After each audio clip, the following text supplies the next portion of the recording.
morning, everyone. It's Saturday, which means it's time for yet another Salty Saturday morning. I am your host, Mr. Kadish.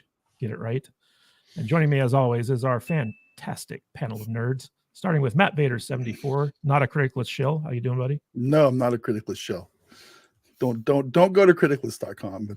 It's we don't want you to do that at all. Hi, man. What's up? Oh, not a whole lot. How are you feeling this morning? Today is the first day in like a week I've felt like a human being.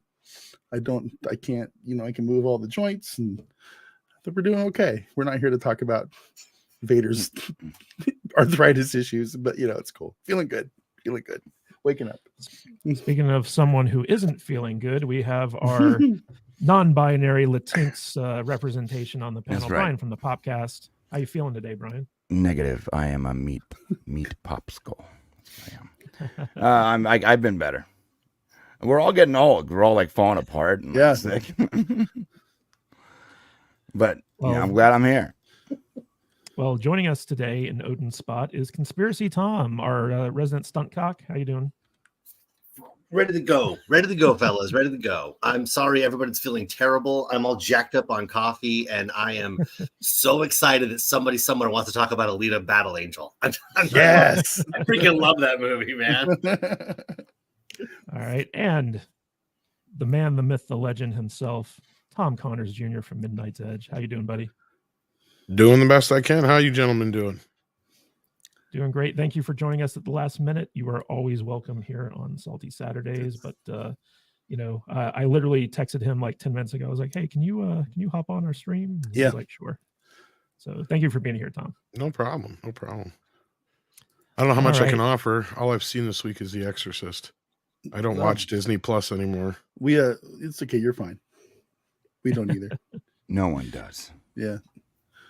All right. Just want to give a quick shout out to Dennis Wright, who became a member of the YouTube channel before we even got started today. So thank you, Dennis. Appreciate that. Also want to shout out Sean O'Brien, Gavin Blackburn, Mr. Super Sticker Extraordinaire, No Money G, Mr. Farnsworth, Whiskey Jack, Wendy Hunter, Wonky Man, Cocho Dragon, Thrasher 613, Tracy Reeves, Christopher Mays, Eric Falconer, Mellow Geek Studio, Truth is Forever. Who else is here? Hugh Heaton is in the house, and Marks 47, Keely Chow, Fluffy Panda, Jeremy Turner, JF. Thank you all so much for being here. Neil, you guys are in the chat right now. We really appreciate you being here at the beginning of the stream. Love seeing you guys here, and also want to give a big shout out to our top contributors here on Salty Saturdays. We have Mr. William Forbus, Matt Vader superfan, I should say, still at the top spot for dropping $500 in one sitting. That's awesome.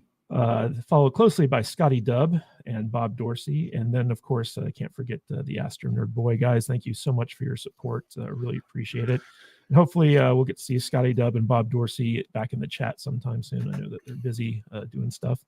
But we also have our loyalist, our most consistent donators, Joker Voice and Mexican Iron Man.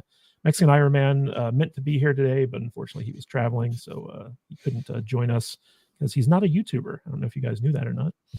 We also have our top gifters, the people who have been gifting memberships left and right, WG and Jillian N. But we can't forget Mr. William Forbus, who's been dropping a lot of memberships. And, he has.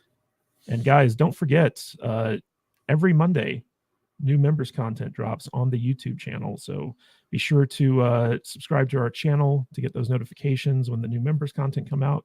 And also check out our members only playlist that has all of our stuff on it. Vader's still reeling from the Iceland debacle, I believe, because we put a portion of that out publicly to kind of give people a tease of what they can get on our members content. And people weren't too kind to you, were they, Matt? No, they're mean. Fat shaming me. They're fat shaming me. It's not very nice. The fat shamers are coming out. It's ridiculous. Embrace the fat. Indeed. It's comfortable. It's you can take a nap on my belly. Then it's like sleeping on a pillow. He's not fat. He's fluffy. Nice. I'm fluffy. Little baby cats curl up on your stomach, and they need it a little bit. I get biscuits made every morning about 4 a.m. Louis comes in and goes, and we're like, oh God, it must be time to pee. Okay. So Well, guys, we Yep. want to let everyone in the chat know that our goal for today is to get 5 new memberships, and we already have one with Denny Wright. Yeah. So thank you so much for that. So we just need 4 more to hit our goal. And we also want to encourage you guys to give us a rating on Apple Podcasts, preferably a 5-star rating, because we're still trying to get enough of those so that when the applications for being accredited movie reviewers on Rotten Tomatoes come up, we can get in there and get accredited. So we'd really appreciate that. Before we get going, I want to encourage everybody to go over to Rumble and hit the sub button over there, because we are trying to grow our presence on our Rumble channel over there. And I want to acknowledge Salt Dog and Chappie in the Rumble chat today. You know, they're there every week over there on Rumble. So good for them. Thanks, guys, for being here. And every week that chat gets a little bit bigger. So it's cool to see. So yes, we are live streaming on Facebook, Twitch. Now Twitter. who's fat shaming?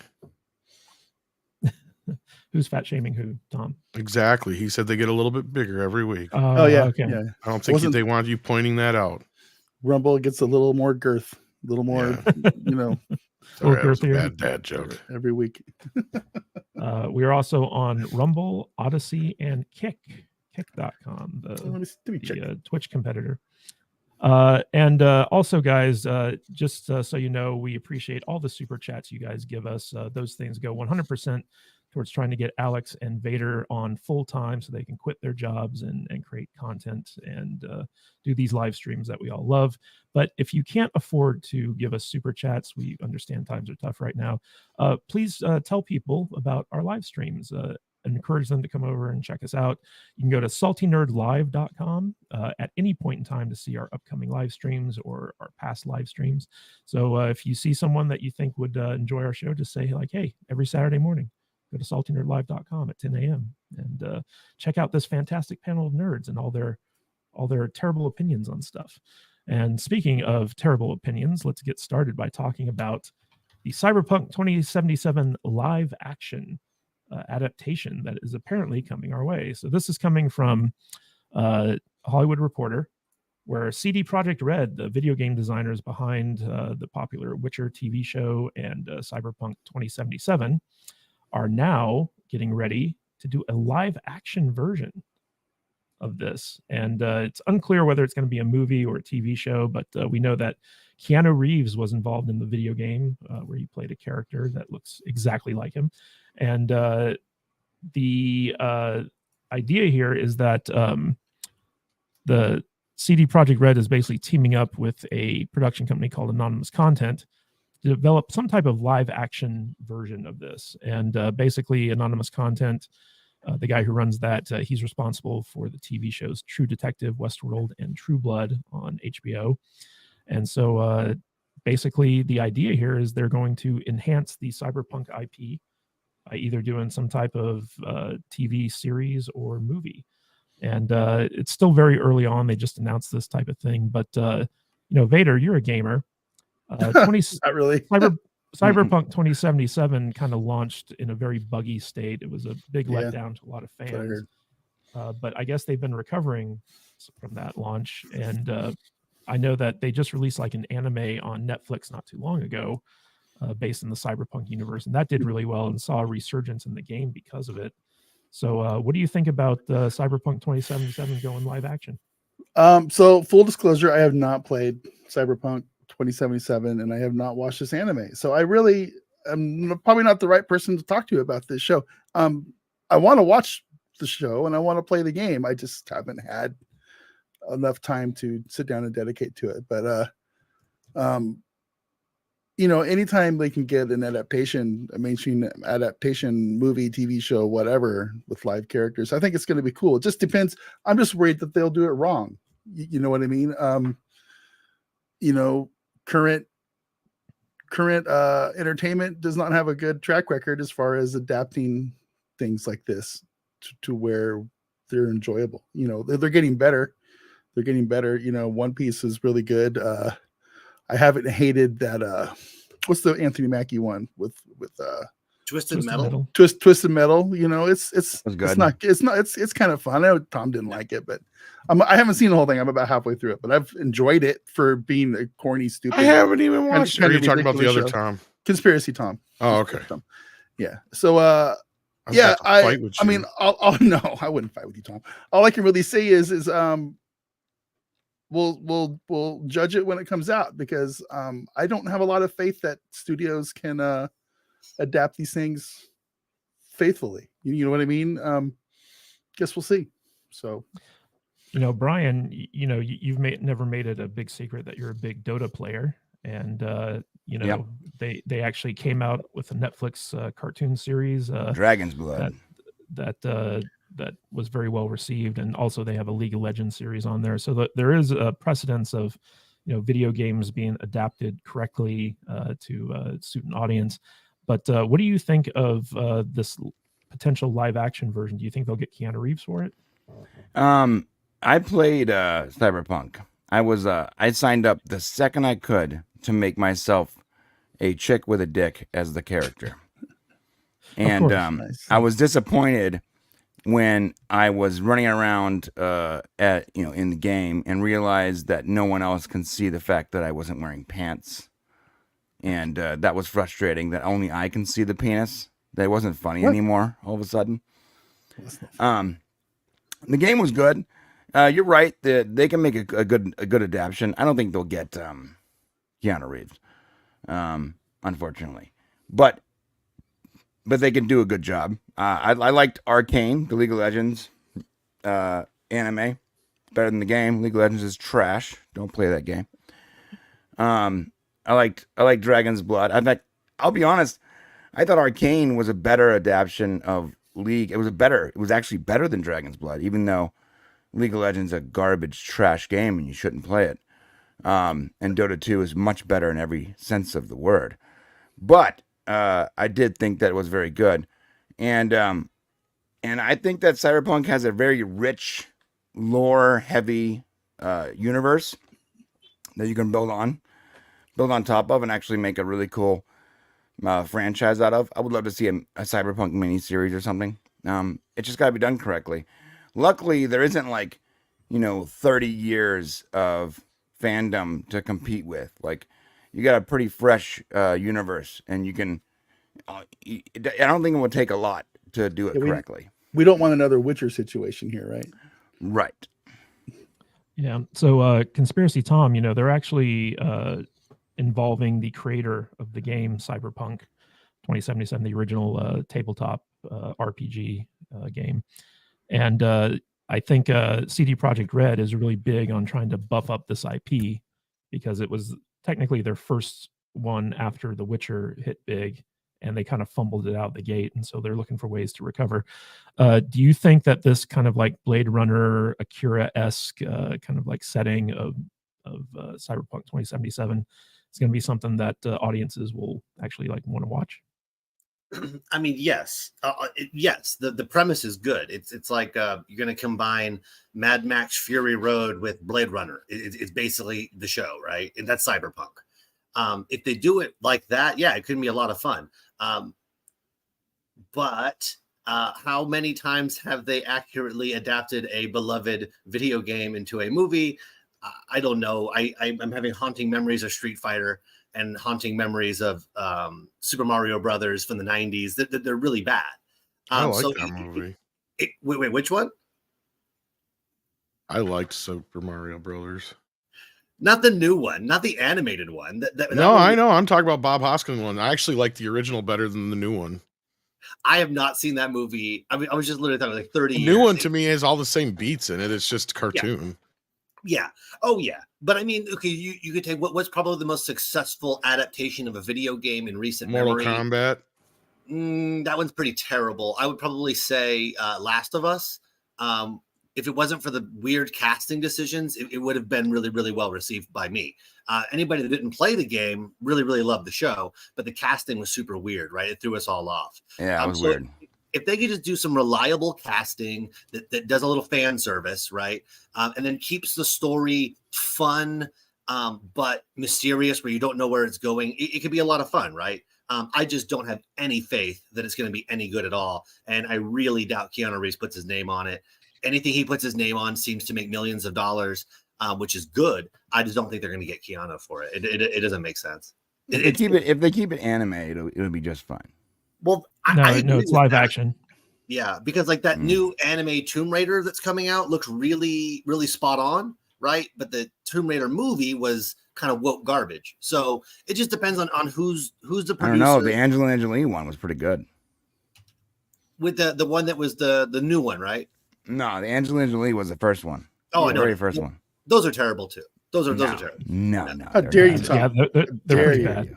Yeah, I'm on You're- Tom's side here. you're living in the amazing. past. You're living in the past. They're outstanding. It's like that ex-girlfriend that you only I don't remember the story, but I do remember. remember the shower scene. Well, yeah. Well, okay. that was a body double though. That wasn't even her. Is that Whatever. right? Well, I like whatever. turtle. I mean, if I want to see, naked girls, there's other movies to watch for that. So generally speaking, hot chicks don't get me to go see cinematic adventures. They get me to stay home at night. Also, if you watch, I don't know the about movie, that. You got to if put hot if- people in movies. If you watch the movie Gia, you actually get to see Angelina Jolie naked and lezzing out with another hot woman. That is a fun movie. I would watch that one. I would watch that again before I watch Tomb Raider again. That's Not worth. yeah. It's not worth the 3 minutes. Is not worth the rest of the movie though. So. What movie is that again? I got to put it on my list. Gia. Gina, yeah, she's like Gia. 19. Yeah, she's crazy looking. All right, cool. Thanks. Before she got her tit job. Oh yeah, that's. Oh yeah. This is like It's young. kind of like you might as well just watch Hackers. It's pre-hackers, I think. Hackers. Yeah. Yeah, she that's also all did before she had her tit job. Yeah, the original Jolie. Yeah, I hate to break everybody's heart, but yeah, those are fake. Man, you Yeah. you gotta not say things like tit job, okay? They're breast Why? augmentations. Yeah. Okay. I'm not gonna candy coat the truth here. I don't know. I liked Hackers for the movie itself. I didn't. The 4 minutes of nudity was Hack just the a planet. bonus. Wait, what? 4 Hack the minutes? planet. 4 minutes of That's nudity? Planet, Roughly 3 to 4 minutes of random nudity. Yeah. Matthew Lillard. Hackers, Hackers. I just love any Got it. any IT person or programmer hears the word hacker and their brain starts melting through their eyeballs. That's my favorite part about the movie Hackers. Yeah. It's just the word is like a trigger warning for a Yeah. very specific group of people. Yeah. It's not very accurate, but it's fun. Yeah. That's like saying War Games is an accurate movie. It's not. Do you One want more me to man is change- accurate. It's Cubans not. don't know how to skateboard. What? Come on. Tom, let me ask you this. So, the Witcher premiered on Netflix without the support of CD Projekt Red, and then in between seasons 1 and 2, they the producers of the show wisely reached out to CD Projekt Red to kind of smooth over the rights issue so that they could use more iconic stuff from the video games that people were expecting. But it was a little bit too little, too late in that instance. But here, CD Projekt Red is working from the start with the producers and the original owners of the video game or the tabletop RPG IP. Do you think that that this could actually end up being pretty successful if they stick close to the source material? What's a CD Project Red? That's the video game developer who I'm does just The picking Witcher at it. and Cyberpunk. I'm not much of a gamer, so I don't really know too much about a lot of these companies. Am I the only gamer on this panel? Probably. No, I've Like, played all that's these why I games was too. just randomly throwing out shit earlier. Nerds and no one's got a controller. I in mean, their I've hand? played Grand Theft Auto. Okay, I like Bro. to shoot hookers. Bro, I'll admit it. I've played all these Um, games. I don't just play Dota. Red Dead Redemption, sure. Pac-Man, all right, we're talking. Donkey Kong, that's it. Galaga, now that's my game. Like, yeah, I don't really do This much. guy's talking about games modern from the 70s. All right. Shut the fuck up. No. I Those love are the 80s. Minesweeper. I love Yeah, Solitaire. no, like, I love Wolfenstein 3D. I agree kind of with what Tom was saying earlier. Video games are one of the toughest things to adapt because it's already its own medium, and you're in that kind of gray area where do we just adapt the main through storyline, in which case why wouldn't people just watch cutscenes on YouTube, right? Which people do. Right. Or do you try to come up with something original or a little bit, to the side, which the new Mortal Kombat did that, and everybody griped. It's like, well, where's the actual tournament? It's like, well, they're trying to do like a trilogy. If you do that right away, that's like having the money shot in the beginning of a porno. So like, it just doesn't make sense. So at the end of the day, can you really balance these things and make a video game show or movie that works? Possibly, but I think it's the exception, not the rule.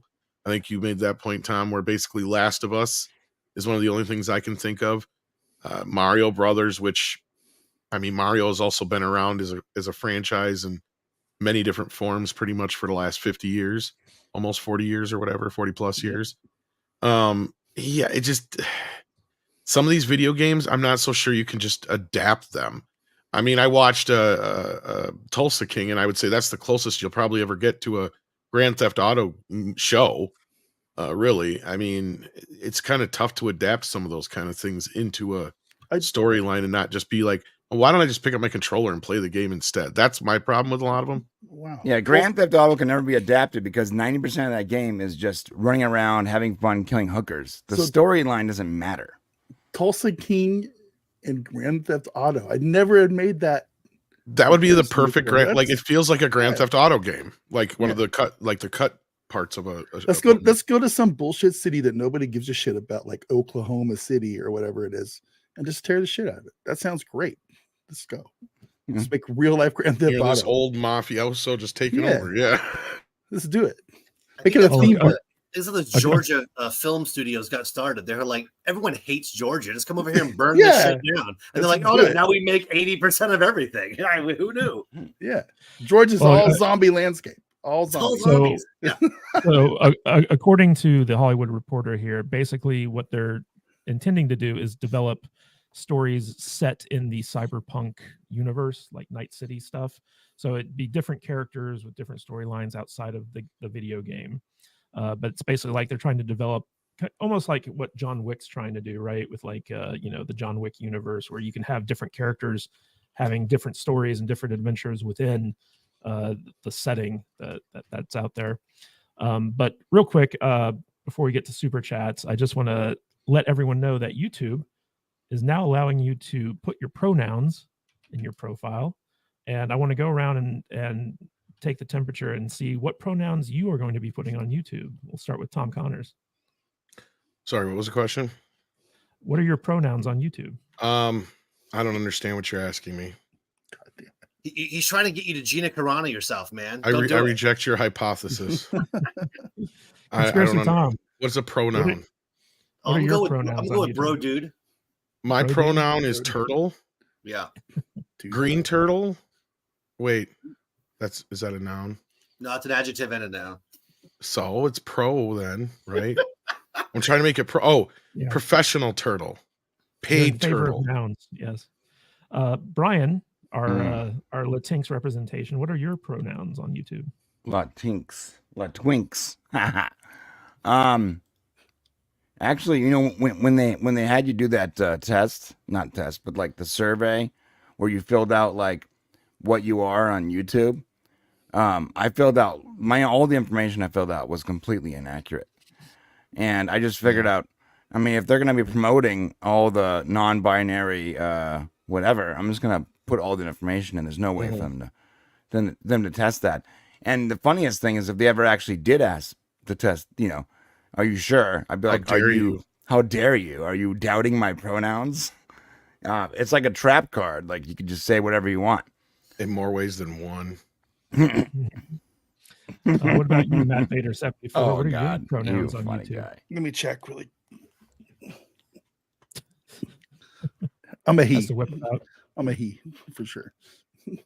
But I'm not putting him down anywhere. That's just what I am. So what if I identify as a YouTube channel with 1 million subscribers? Will they give me that? Yeah. I identify as getting good ad rates. Can you help me out with that, please? Yeah.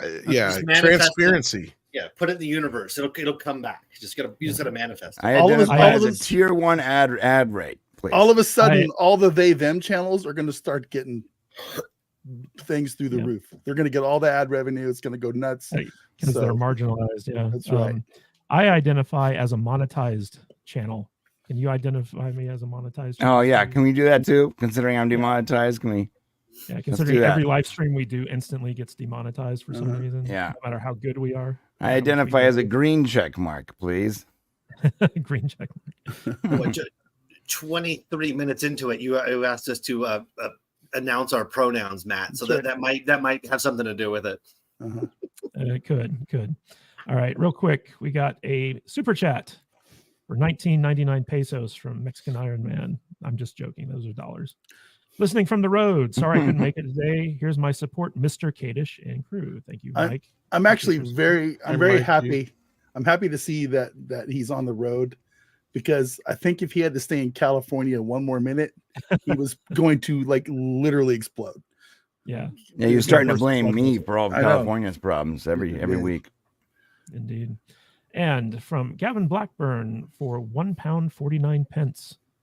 Got a super sticker from the super sticker man himself. Thank you so much, Gavin. I think you like it when Gavin sends those $1.49s over, so you can say £1.49.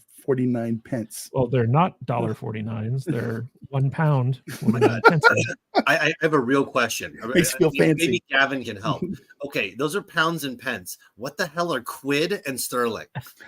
That's a good question. That's a really good bucks? question. Is it like bucks and things? There's like the other names for it, but is a quid the same thing as a pound? And what the hell's sterling? I know it's silver. Maybe that's. I know quid is short for quid pro quo. I know that. Maybe but that's. What is it? Maybe it's dirty Irish money. Maybe. You would know, right? Dirty Irish Maybe. money. Dirty Hey, I always thought sorry. like a quid was the equivalent to like $20. Or Yeah, something pound like is a quid. Yeah. Okay. Thank you, Gavin. Thank you, sir. What's a sterling? Look at this cultural bullshit. What the hell's a boot? A boot? The trunk of a car. Oh, you're masters. I don't know what All that right. means. That's upsetting. And we have Brian's biggest fan, Fluffy Panda, for $5. Oh, here we Putting go. off watching Continental finale for use, as if watching Star Wars wasn't torture enough. Jude got me to watch Scream 1 through 4. Only 2 left. Oh, I just recently watched the Scream movies too. That's stop funny. there. Don't go any fucking farther. Don't watch anything after that. You're fine. You're done. Just leave it alone. Do not watch the newer ones. That's Why? true. Yeah, if you If like the Wes old Craven ones, doesn't direct them, don't watch them. Yeah. There you go. To be honest, I didn't really like anything I've watched. I'm just sort of watching it to get to the end. Same with Saw. 4 I'm is a watching perfect Saw to get to ending. 10. You know, I've never watched the Saw movie, and I don't think I ever will. I only ever watched the very first one. I'm going to Yeah. start watching the rest of them now in order to get to Saw 10. Everyone's telling me how great Saw X is or whatever it's called. The only one I know for sure I watched was Saw 1, and I really liked it. But I understand that after that it all just unravels. So don't invest too much time. What? So spooky. Ooh. Well, take my advice. Stop after Scream 1. Yeah. Because all the rest of them. Actually, Scream 2 is really good. No, it's not. I Yes, just it rewatched is. Yes, I it is. literally just rewatched it the other day. So and it's did really bad. I. Really bad. It's a perfect comment on sequels. All right. Yeah. So Shogun Orta for $5. About Cyberpunk 2077. For me, it's how can it distinguish itself from the 1,000 other Cyberpunk IPs that would warrant live action? That's a good point. How do you make it original? I like it. All right. We got Christopher Mays with a member chat. War Games is real. Next, you'll say Red Dawn is fake. Oh, no. Red Dawn is totally real. No, I'm pretty sure Red Dawn is happening in 2 years, so get ready. Yeah. It's happening right now. It's happening right now. Well, they get to lay the groundwork. All right. Then we got a member chat from Mexican Iron Man. My pronouns are 9mm 5.56. All right. I'm pretty sure that's a threat. Yeah. That's what that is. Oh, Mikey.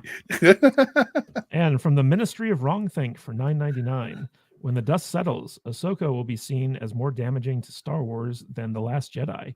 Making the worst candidate ever a Jedi means Order 66 is completely stupid because a Jedi can literally be anyone. Makes a good point. Yeah, I've been having fun with my new Jedi powers this week. It's been a lot of Yeah, fun. so have I. I won a lot of money at the gambling tables. I went and played some craps. 7 every roll. 7. Yeah, 7. Yeah, and I keep making the toilet flush when my wife is sitting on it. It's awesome. It is so much fun. She's like, "What the hell's going on?" It's like flush. So you're using your powers for evil. For evil. This is your definition of evil. I like it. I like. This is the penis you're looking for. He's using his powers for stupidity. It sounds like it's to me. so much fun. It's so much fun.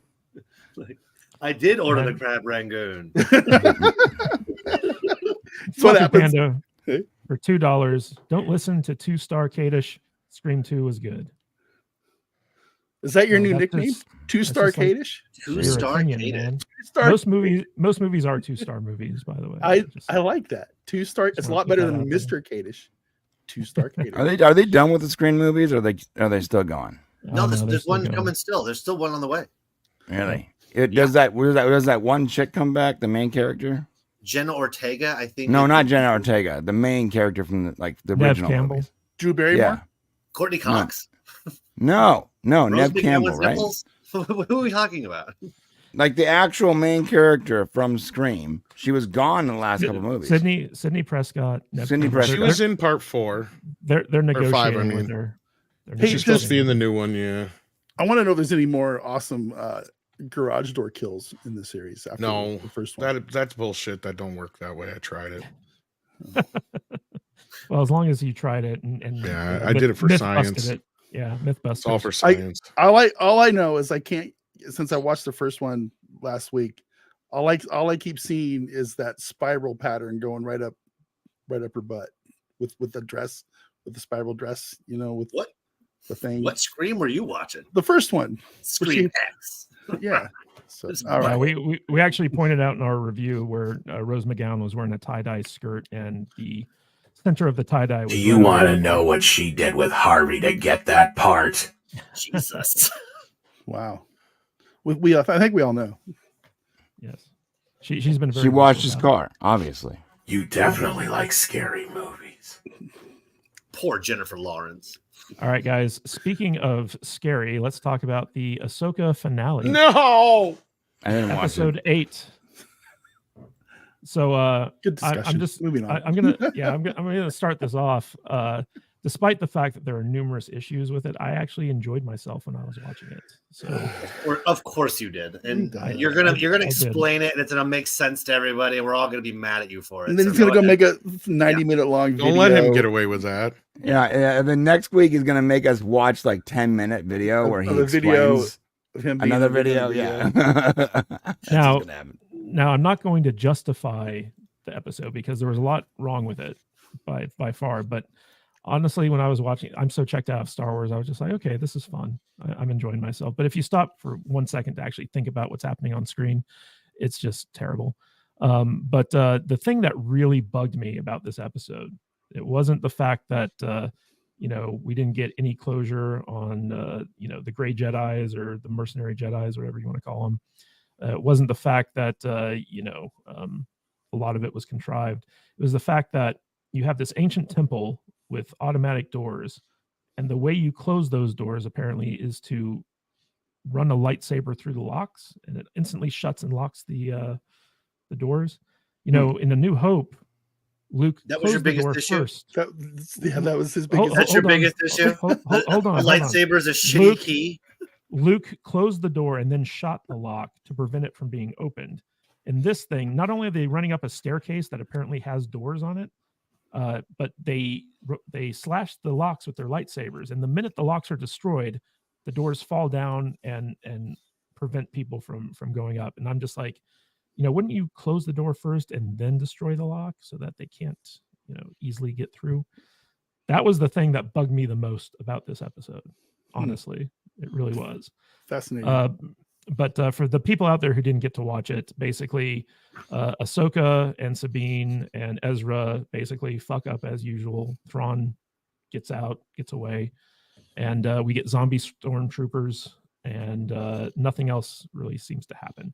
And people are like, you had 8 episodes to tell a story, and you just wasted like 7 episodes worth of content to get to this point. It's a very frustrating season in my opinion, because it just felt like nothing happened. Nothing of note really happened. Right. And I also feel like they really undercut the threat Thrawn poses. They just didn't make him like a cool character. It seems like he could have killed Ahsoka and Ezra and Sabine a million different times if he had wanted to. And he's just like, oh, this is all going according to plan. I'm going to let them live because it doesn't matter if they live or die. And at that point, I'm just like, come on, man. Like this is just ridiculous. So Matt Vader 74, what did you think of the Ahsoka finale? I hate it. I dread this part of the show every week because I never know what to say. I continue to not enjoy this show. It's still slow. It's still plotting. None of the stuff makes a whole lot of sense to me. Everybody keeps saying Balin's the best character, and I guess he is, but he wasn't even in the last episode except for he was out on the Lord of the Rings statue.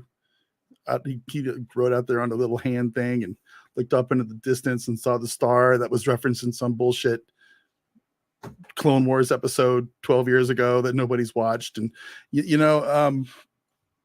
I want to be able to enjoy that storyline, but it goes down such weird, crazy, force religious bullshit doctrine rabbit holes that I just don't have the time, and I don't want to put forth the effort to go back and do all that homework. You know what I mean? I just don't. And I'm not going to, because I just don't really care all that much anymore. So you got the weird ending to him. We're probably never going to get a resolution to it because he's not with us anymore. They're going to have to recast the role probably, if they even bothered to finish it. His little pet Chihuahua girl went up and did some, I'm going to join you guys with my cool lightsaber with the sand people of whatever that planet is. So they all look up like, oh, come on, join us. I know we were just trying to kill you last episode, but come hang out, live in our tents. Okay, cool, whatever. Okay, fine. Sabine, I guess she's a Jedi now. It's like, oh, she figured out how to use her things to pull up her lightsaber toward her when she was getting gagged out, and she can push things with when Ezra's jumping across the football field toward the world's slowest moving Star Destroyer. So that was all super fun and cool, and we got the world's slowest, not really that greatly choreographed all-woman saber fight. That was actually probably the best saber fight in the entire series, but it was still not that great. My favorite part of the thing was maybe when the sisters gave the other old lady some superpowers by doing some things that nobody Morgan, it's just, I don't know, man. It's everything about this show is just weird. It's strange. I don't know how else to really explain it. I didn't enjoy it. I thought the pacing was weird. I'm glad we had spent all this time getting Thrawn back to the other planet so they can put all the coffins down on the Dathomir or whatever the planet's called. And yeah, man. Guess we'll see what happens next time. Things are happening for reasons, and I guess that's what we got. Things are happening for reasons. I found it weird that they upgraded, they leveled up Morgan to a full Night Sister. Yeah. And then one slash from the lightsaber kills her, but it's like, well, wait, if all the stormtroopers can come back to life, why isn't she getting resurrected? It's just doesn't make any sense. Speaking of not making sense, Brian, what was your take on this? I know you've been suffering through this along with us for the sake of the show. I didn't watch this last episode. I'm sorry, my friend. I just didn't watch it. I've been sick, and instead I watched Scream 4. So poor choice. And this is not even a joke. I just didn't watch it. So I apologize. Well, I don't think you're missing much. Conspiracy Tom, have you been watching Ahsoka, and what are your thoughts on the current state of Star Wars? I will unpack this as eloquently as possible. Everything Disney does sucks. They are raping my childhood and stealing my dreams. They're telling me that they're cramming nonsense Easter eggs down my throat every episode that nobody remembers from anything, and force feeding me girl power the whole way. I watched the first episode. They're all cute. I was very happy to see a bunch of cute girl Jedis. That was really fun. I've been enjoying the memes because they're frustrating and aggravating, just like everything Disney's been putting out. They tease us with something that, you know, it seems fun, right? We all liked Clone Wars. It was really well done. It bridged that Phantom Menace and Clone, you know, it bridged those gaps between those movies, and it was really cool, right? What they did, right? It was kind of non-canon when it came out, but now it's all canon. And they just keep feeding us weird characters and weird storylines from a weird cartoon that only nerds watched 20 years ago. And at the same time, feeding in woke girl power the whole way. I watched the first episode. It was fine. It wasn't enough to bring me back. And it's just one of the downward spiral ever since. I put it up there with Ms. Marvel. And that's just what we're getting now. And it sucks. It's too bad. So much potential. All wasted. Indeed, like it makes me question the people who like the Dave Filoni's animation stuff, because I'm like, if this is the quality of what he can write, how good could the Clone Wars and Rebels and stuff like that actually be? I'm actually been quite amazed this last few days watching the reactions to this show on Twitter and some of the social media, because I have seen more and more people who have just stuck in there for the last 10 years, just stuck it out. They've always been kind of just right on the edge, but they keep on going. And finally, I think this show has broken so many people when it comes to Disney Star Wars that they're giving up. It's like enough is enough. I can't watch this shit anymore. And I'm talking some hardcore Star Wars you're right. fans I think in our community, man, it's crazy. I think Obi-Wan pushed away all the normie general audience, and then this is the last straw for like the uber nerd crowd. But then again, you still have that resistance, that little bit of people who are just, nope, you just don't know Rebels and Clone Wars. You don't understand. You're not a true Star Wars fan. Blah blah blah blah blah. Well, guess what? I'm not watching your fucking Star Wars wank fest. Yep. Mm-hmm. Honestly, if Boba Fett didn't scare you away, if the book of Boba Fett didn't scare you away, then I don't know what will. I mean, if you keep watching this, you're just asking to be hurt. I don't know. That's how I feel. I don't think scared away is the right term. I think pissed you off enough to where you just gave up. Dude, you know what I mean? It's just like enough of this shit. I've had it. Yeah. So Book of Boba Fett was the most bastardized version of anything that we thought it should have been, and they just keep making shit because they got money. Yeah, I don't get it. Yeah, I kind of wish Mike was here today, because there's a YouTube channel that he works with, and their official Twitter account or Twix account after the finale came out, and they said, we are now done with Star Wars. We're changing the name of all of our shows, all of our social media accounts. We are transitioning away from Star Wars because Star Wars is dead. This was the final straw. This is terrible. I know what you're talking about. They've been kind of talking about doing that for a while anyway, but yeah, but this was the last straw. Yeah. Well, to be clear, they already kind of had hit their last straw a while ago. They just were kind of going through the motions at this point. Yeah, another one. We had him on just a week or two ago. X-Wing. He finally just said, I can't do this anymore, and he's all about Star Wars. He loves Star Wars, but he's just like, that's it. I'm done. They broke me. It's sad for me to see people when they hit that stake, that phase, and I just feel like, hey, welcome to the club. Yeah, that's kind of where I'm at with these people. But yeah, it sucks. Also, I think the thing that triggered me the most on Twix was there was some idiot out there who put up the lightsaber duel between Morgan and Ahsoka, and they were like, this is the best lightsaber duel in Star Wars history. And everyone was just like, bitch, are you for real? Like they just started linking like videos of Anakin and Obi-Wan, and then there was like, Luke versus Darth Vader.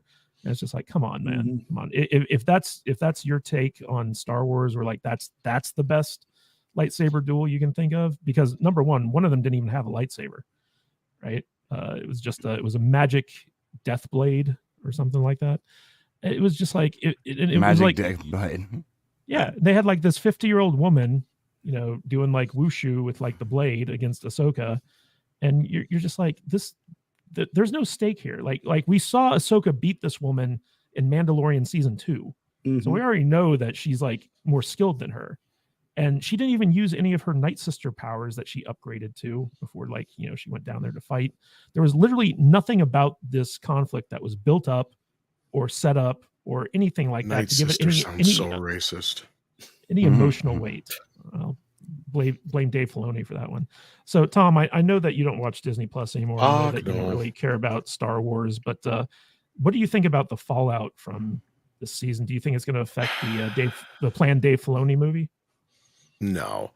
I think the fallout was already felt with Obi-Wan Kenobi because that was kind of their peak.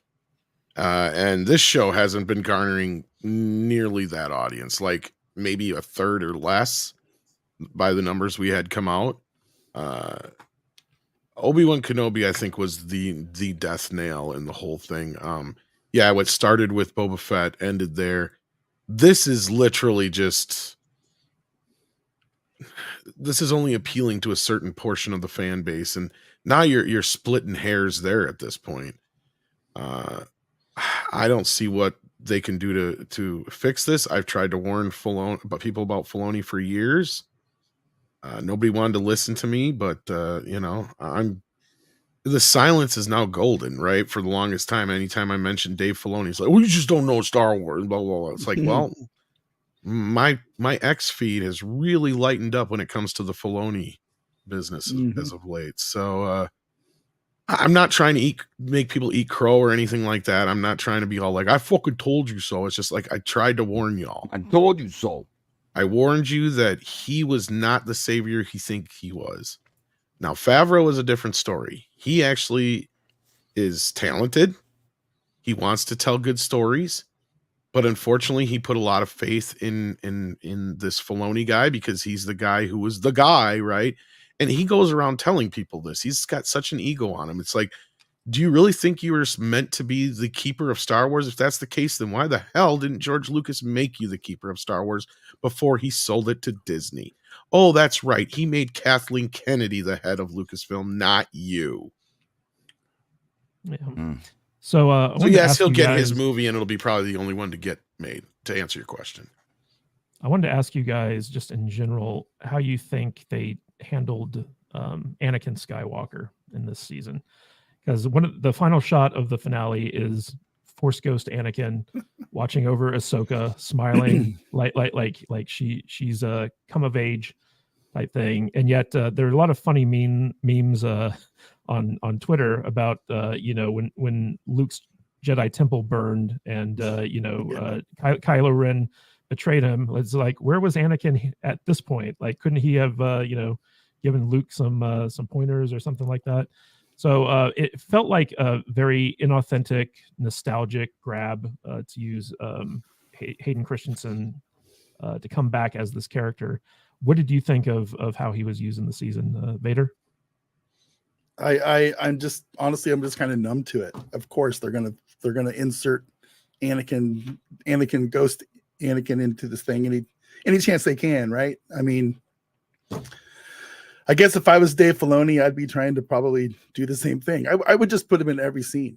I'd put him like, oh, there's Anakin on top of the mountain watching us. There's Anakin riding on top of that speeder, hanging out, just chilling. There's Anakin out, just in the lunch line with the stormtroopers.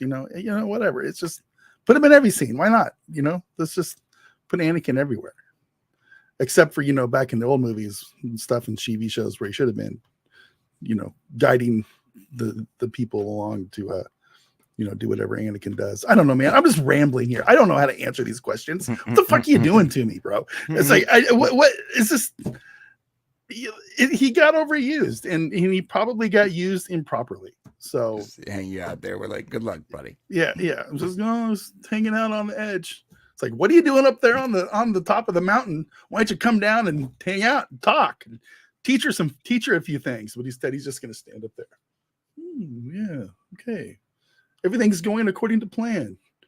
They're stuck on this random planet in this galaxy, a far, far away galaxy. I don't know, dude. It's just silly. I don't even know what to say about this show anymore, or anything having to do with Star Wars. Star Wars has sucked since the end of since the original trilogy was completed. It really has. So, even the prequels suck. Yeah, the prequels do suck. Anyone that says differently is Star Wars lying. sucks. Star Wars has always Yeah, sucked. It sucks. really It's just sucked. It's 1982. It's Yeah, everyone, sucked. Star everyone Wars has sucked. I'm out. Done. we all agree we all hated Hayden Christensen, right? So bringing him in for an Easter egg and like a fan service is like they think they know what fans like, Well, and they just Tom, keep bending us over a pinball machine and giving it Yeah, to us. And but there are fans that really do love Hayden Christensen. there are now. fans that love Jar Jar Binks. It doesn't mean they're right. No, but there are like a lot of fans that love the prequels and love Hayden. A lot. It's crazy. I think it's like younger fans that watched them when they were younger, and so they see him through these rose-colored glasses. But I saw them when I was in my 20s, and I'm like, wow, this is garbage. No one liked Phantom Menace, right? It sucked, but it was fun. It was really pretty. So if you rewatch the prequels, they're really pretty and good looking. Yeah. And if you mix the Clone Wars story in with the 3 movies, it's actually pretty entertaining. The Hayden movies weren't as bad as that first movie. The one with the kid, the kid sucked. That one sucked real bad. Matt, that's the Jar Jar Binks one. Yeah, that's all. Yeah, that's the Jar I Jar Binks disagree. Attack of the Clones was the worst of the bunch. Matt, you can't have Tom on the show anymore, Conspiracy Tom, because he's sitting there and he's going, "Say it, do it, say it," and I say, "Yeah, Star Wars is." You got a movie where literally nothing fucking happens for 2 hours. Nothing except a cock tease. And then we sit there and Yoda starts fighting with a lightsaber, which goes against everything that Yoda has ever done before. I'm sorry. I know some people flipping freak Yoda out about around, it. that sucked. Yoda is so beyond lightsabers. He's like the Mr. Miyagi of Jedis. He don't need no fucking lightsaber. He can crush you with a thought. All those kids' asses in the parking lot. Exactly. So Yoda can pick up a stick and kick some ass. He didn't kill anybody. He just kicked some ass for a minute. Mr. Miyagi, he never used a weapon. But he did beat the shit out of those kids in a parking lot. Yeah, he didn't have to do much though. Yeah, that's Yoda's point. Yeah, but he don't need a lightsaber. Like that whole thing of like we all need a battling with their will of the force and like, we need to use a lightsaber now. Yeah, that was so dumb. I don't know, man. I just every time I think about the movies, all the movies, I just him get with his little baby lightsaber. It's so adorable. Yeah, I don't know. I get depressed. I'll put a list together. I put a list together on Critic List this week, and it was like, okay, the first three movies, you really want to piss people off? 5, 4, 3 stars, and then I started ranking all the other movies that came after, and I think the highest star rating I got was 2. Here's a hot take that pisses off every Star Wars fan. They all suck. They're none of them. The Anakin and Obi-Wan fight goes on for 30 minutes too fucking long. Yeah, it does. It loses all its luster after the first 2 minutes. It's done. I agree. For like 20 minutes, we're watching them just flip and flop and floop and flop over a bunch of stupid stuff, and they're animated. It's like, there are 2 main issues here that we're kind of skirting around. The first is that Star Wars has always kind of sucked, and there's only 2 good movies. That's exactly right. That's exactly right. There's 3 good movies. Wait, what are the 2? What are the 2? Let's go. There's 3 first 2, and that's it. Return of the Jedi is debatable. I disagree with that. It's Empire Strikes Back. We all agree. First, and then no one agrees on the second one. A New Hope. A New Hope. That one sucks. The second one. No, it doesn't. No, it doesn't. Yeah. Rogue One. Rogue One. No. It's definitely Rogue One. Rogue One was a pretty good movie. If what's his name? If Donnie Yen had a lightsaber, it would have made that movie just $1 billion. But for some reason, they wouldn't give Donnie Yen a lightsaber. The Force is with me. I'm one with the Force. Yeah, I remember. I remember. Pretty, and he had a stick, but he could have given him a lightsaber. But we are in an era now where the amount of sheer crap far outweighs those 2 movies. Oh yeah. God. Yes. That carried the franchise for like decades, right? Yeah. So like that's a major issue. And the second issue is that all the Star Wars TV shows up to this point are just leading to the sequel trilogy, right? Like everything is setting up the First Order and Rey Skywalker or Palpatine or like whatever. And it's just like, we don't want that. We want to move past the awfulness that was the sequel trilogy and get back to basics. Like, let's have new characters. Let's have new stories. Let's stop going backwards in time in this universe and start moving forward and doing good stuff for a change. Listen, I want the adventures of 10-year-old Leia running through the forest. Okay, that's what I want. That's what we need to see. More of that. Yeah. It's set up. It's right there in front of you. It's right there. take it, run. Just go. Just go with it. I want Jimmy Smits. I want the adventures of Jimmy Smits. Actually, And you know what I would 10-year-old like Leah. is like a whole season of like children Jedis and like they're at the academy learning. I would really enjoy that. Ooh. And That's then really the end wild. can be when Anakin comes in and cuts all their heads off. Yeah, that's the last episode. That would be pretty dope. Let's do Super that. fun. Yeah, great. That's it. Fantastic. I'd like to see a Wade spinoff series personally. I think that would be really but interesting. the other ending of that video, the after credit scene, is the 47 Jedi that escaped the temple when Anakin was killing them all, so they can go out and make new Star Wars movies later on. 47. Like I'm of the mindset that Order 66 only killed like 3 Jedis. Yeah. I mean, they are Jedi. Last of the Jedi, you are. I mean, Yeah, these it's are like whatever. stormtroopers versus Jedi. I mean, shouldn't like at least half the Jedi make it, right? Yeah, you think. You know, if They weren't- one they weren't Jedi, one Jedi and his Padawan can take out entire companies of robots, right? So some of them can't like. Well, that was one of my problems with the prequels. The sheer amount of Jedi kind of makes them less special, right? Like they're like a freaking army. Tom, anybody can use the Force now, man. It's okay. I know. I heard Everybody. about that. That I don't totally have an issue with is to a point. Like, okay, let me explain this to you. I always felt like midi-chlorians ruined the Force, right? They literally said, Yeah. oh, if Ruined. your blood count ain't big enough, you'll never be that good at the Force. To me, like, yes, I get it. Luke's family was strong in the Force, which gave him a little bit, better chance at being able to use it. But the way I always kind of took it was kind of like any mystic, like art, like martial arts or whatever, the more you apply yourself, eventually you can master it. Some Right, it may I like take that. longer than others. Some can probably do it quicker, like Luke Skywalker did, because it just happens to be strong in his family.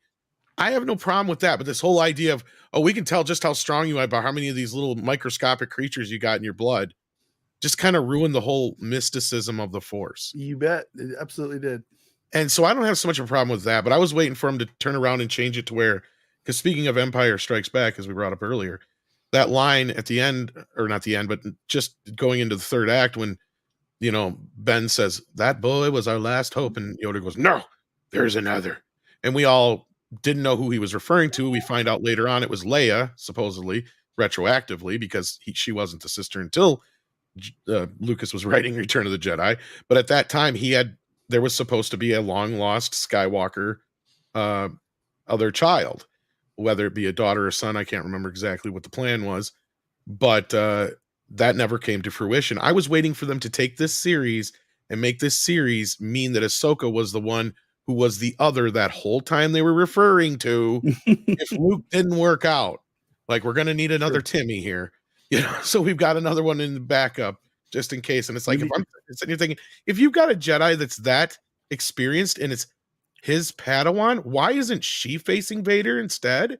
Like, Luke has zero like fat in this race at all, right? Like he only meets Vader and then finds out it's his dad. Like, they literally barely even met before that.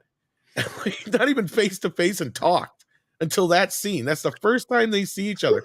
So basically Vader's just dying to gush and tell his son that he's his son. So do you think George is like in a room writing this thing somewhere, and he's like, "Oh, how would this be cool? Oh, I know. Darth Vader is Luke's dad. Yeah, that sounds really neat. That's what's going to happen." That's kind of true. And because the original story, it's not like- to go too far down a rabbit hole, Anakin Skywalker and Darth Vader were initially two different characters. Yeah. Right? Darth Vader was the character that killed Anakin Skywalker in the original story idea, but to kind of squeeze those timelines and everything together to make it a little simpler and to add some drama to it, he just made Vader the father, right? That just made it a little simpler and easier. Well, then the whole sister thing came along as he's literally sitting there writing the bit in the throne room, and he can't figure out how to get Luke out of the corner. He said, I've written myself into a literal corner with Luke. I don't know how to get him out because he don't want to fight Vader. I can't think of a reason for him to fight Vader. And so finally I go, okay, so what if he threatens somebody he cares about? Well, who's he got left? Leia. Okay, well, what if I make her his sister? And that's the whole thing, is he can turn her. This is literally how it happened. Mhm. I shit you not. There's an interview with George, Mhm. and I believe it's in From Star Wars to Jedi is the documentary it's in. If not, you could probably find it somewhere, where he says this, and that's the moment he decided to make Luke and Leia sister and brother. It's because he couldn't figure out how to get Vader and Luke to fight at the end. Makes perfect sense. Even though if you really think about it, this is the thing that kind of shows you how autistic George is that he didn't realize he backed himself into writing the best fight in the entire series, because most people don't stop to realize that Vader's fighting for Luke's soul. Like, who is Vader fighting for? Right? He just wants Luke to strike down the Emperor so they can rule the galaxy together. Yep. He stops Luke from killing the Emperor. Like, at that point, he's basically fighting his son just so he can fight his son so he won't kill the Emperor and he won't turn to the dark side. That's really what it is. Even in his taunting and everything else, it's kind of this weird, twisted kind of thing if you think about it, because at that point you're sitting there going, why are they really fighting? Because Luke was just about to kill the Emperor. If he'd have killed him right then and there, it'd have been done and over with. That's exactly what Vader's wants since day one. So this makes absolutely no sense why they're fighting at this point. So if you think about that, the next time you watch Return of the Jedi, it kind of totally changes the fight for you a little bit. Well, the whole show's about Darth Vader, right? It's all about Anakin Skywalker, except for the last three. Yeah, which I don't know what those three are about. But the first six are all about Anakin Skywalker's. Palpatine returned on Sometimes that happens. Yeah, because everyone cared about Palpatine's return and whoever Snoke is. We all wanted that. We were all very excited about that. We still don't know who Snoke is. I thought they said that it was going to end up being Anakin clones they were trying to clone. Who knows? I've heard a great many things. That was just a fan theory. Listen, I thought that came out in this episode. My bad. I need a series about the adventures of Luke's hand that got cut off. Well, that was supposed to be a story for another time. Yeah, that's a story for another time, Vader. Yeah, like I want like a. No, they just like grow Luke. They grow a new Luke from his hand that somebody found randomly in the trash, like Deadpool. Deadpool. Well, I was going to say like Fifth Element, but yeah, they throw that hand in a back to tank, and the Luke grows. Yeah, except this time he's evil. He's evil Luke, and we'll see how that goes. That'd be fun. No, it'll be a woman this time, but she'll be bad. Yeah, woman Luke. Yeah, it's like Fifth Element. Yeah, exactly. Fifth Element, but better and hot, super hot. Right. Yeah, it's super hot. Right. Yeah. And he'll have a cute little droid multi-pass. Yeah. In my head canon, the Luke from The Last Jedi was a clone, and the real Luke is still out there somewhere. Oh, Jake is grown from the hand? They grew Jake from the hand? Grown from the hand, yeah. Okay, yeah. You know what's stupid is they never did retcon that. Even if they didn't want to kill him at the end, they could have left him alive. They still could have even been like, no, he zapped himself into that stupid thing that Ahsoka was supposedly in the world between worlds. Between worlds, yeah. Yeah, like why didn't they do something like that? I mean, come on, kids, at this point, but it's just dumb. It's so dumb and over with. Yeah. I've been done with it, and so you're right, Matt. We've really gotten to this point where there's less good than there is bad in this franchise, and that's with most franchises anymore. Whether it's Alien, Star Wars, Terminator, Star Trek is one of the only one with at least with the movies and stuff you can say no. At least the movies we got 8.5 good movies basically out of Star Trek. At least you got more of that than you do the other stuff. But there are decent movies. TV shows, on the other hand, is starting to get lopsided. I will agree. Luckily, those are short seasons. But yeah. It's not going to happen. But I really wish that this would be the last Star Wars conversation I ever have. I'm so tired of Star Wars. You guys, this whole time, it won't be. Like the last 20 minutes, I'm just sitting here like, when's? It's like we need to like have a funeral. We need to get all our YouTuber and have like a Viking funeral. Have a Viking funeral for Star Wars. We could put all of our memorabilia in a canoe and ship it out into Lake Mead and just try to shoot arrows at it. Well, we put Star Wars on trial over on Chris Gore of Film Threat did. And I think the verdict was that Disney was guilty of murdering Star Wars, basically. Oh God! So we've kind of already set our. Well, I think people at Lucasfilm like they've been told to their faces like you guys are destroying this IP, and they just don't know how to turn it around.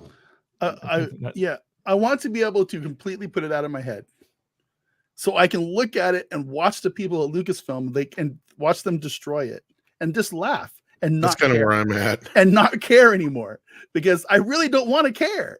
You know, I just want to be able to laugh. Look what you fools have done, but whatever, have at it. Nobody's buying any merch. Nobody's buying any books. You can have your stupid rocks, piloting ships and all your stupid bullshit. And I've compared Star just- Wars to one of the worst on-again, off-again relationships in my entire life. Yeah.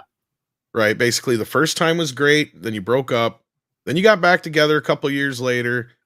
Things were okay. They weren't exactly the same. So you parted ways, left amicably. You thought things were done. But oh no, bitch comes back and she's got a tit job. So you get back in with it again, and then you realize this bitch is crazy now. Like, not only is she crazy, she's gonna kill me if I don't get out of this relationship, and she just keeps coming after you no matter what. Like, at that point, I had checked out. Like, I said, this is what it was. This is the third shot. You give it a try, you're done. Right? And then after she goes crazy, she just gets super boring. Yeah, just super boring, crazy, won't leave you the fuck alone, just incessantly keeps knocking at your door and calling you constantly, showing up at fucking work, won't quit bothering you every time you turn around. Look, I got a new dress just for you. Is that what Star Wars is now? Did that crazy bitch yes. leave you alone? Yeah. It is that crazy bitch that just won't leave you the fuck alone. But she's also You've really moved boring. on. Like the second you give her a chance, like she goes from crazy to really boring. You make the mistake, Brian. You make the mistake of giving her a pity fuck. That's it. Because you're cold one night and you're like, shit, I'm kind of horny.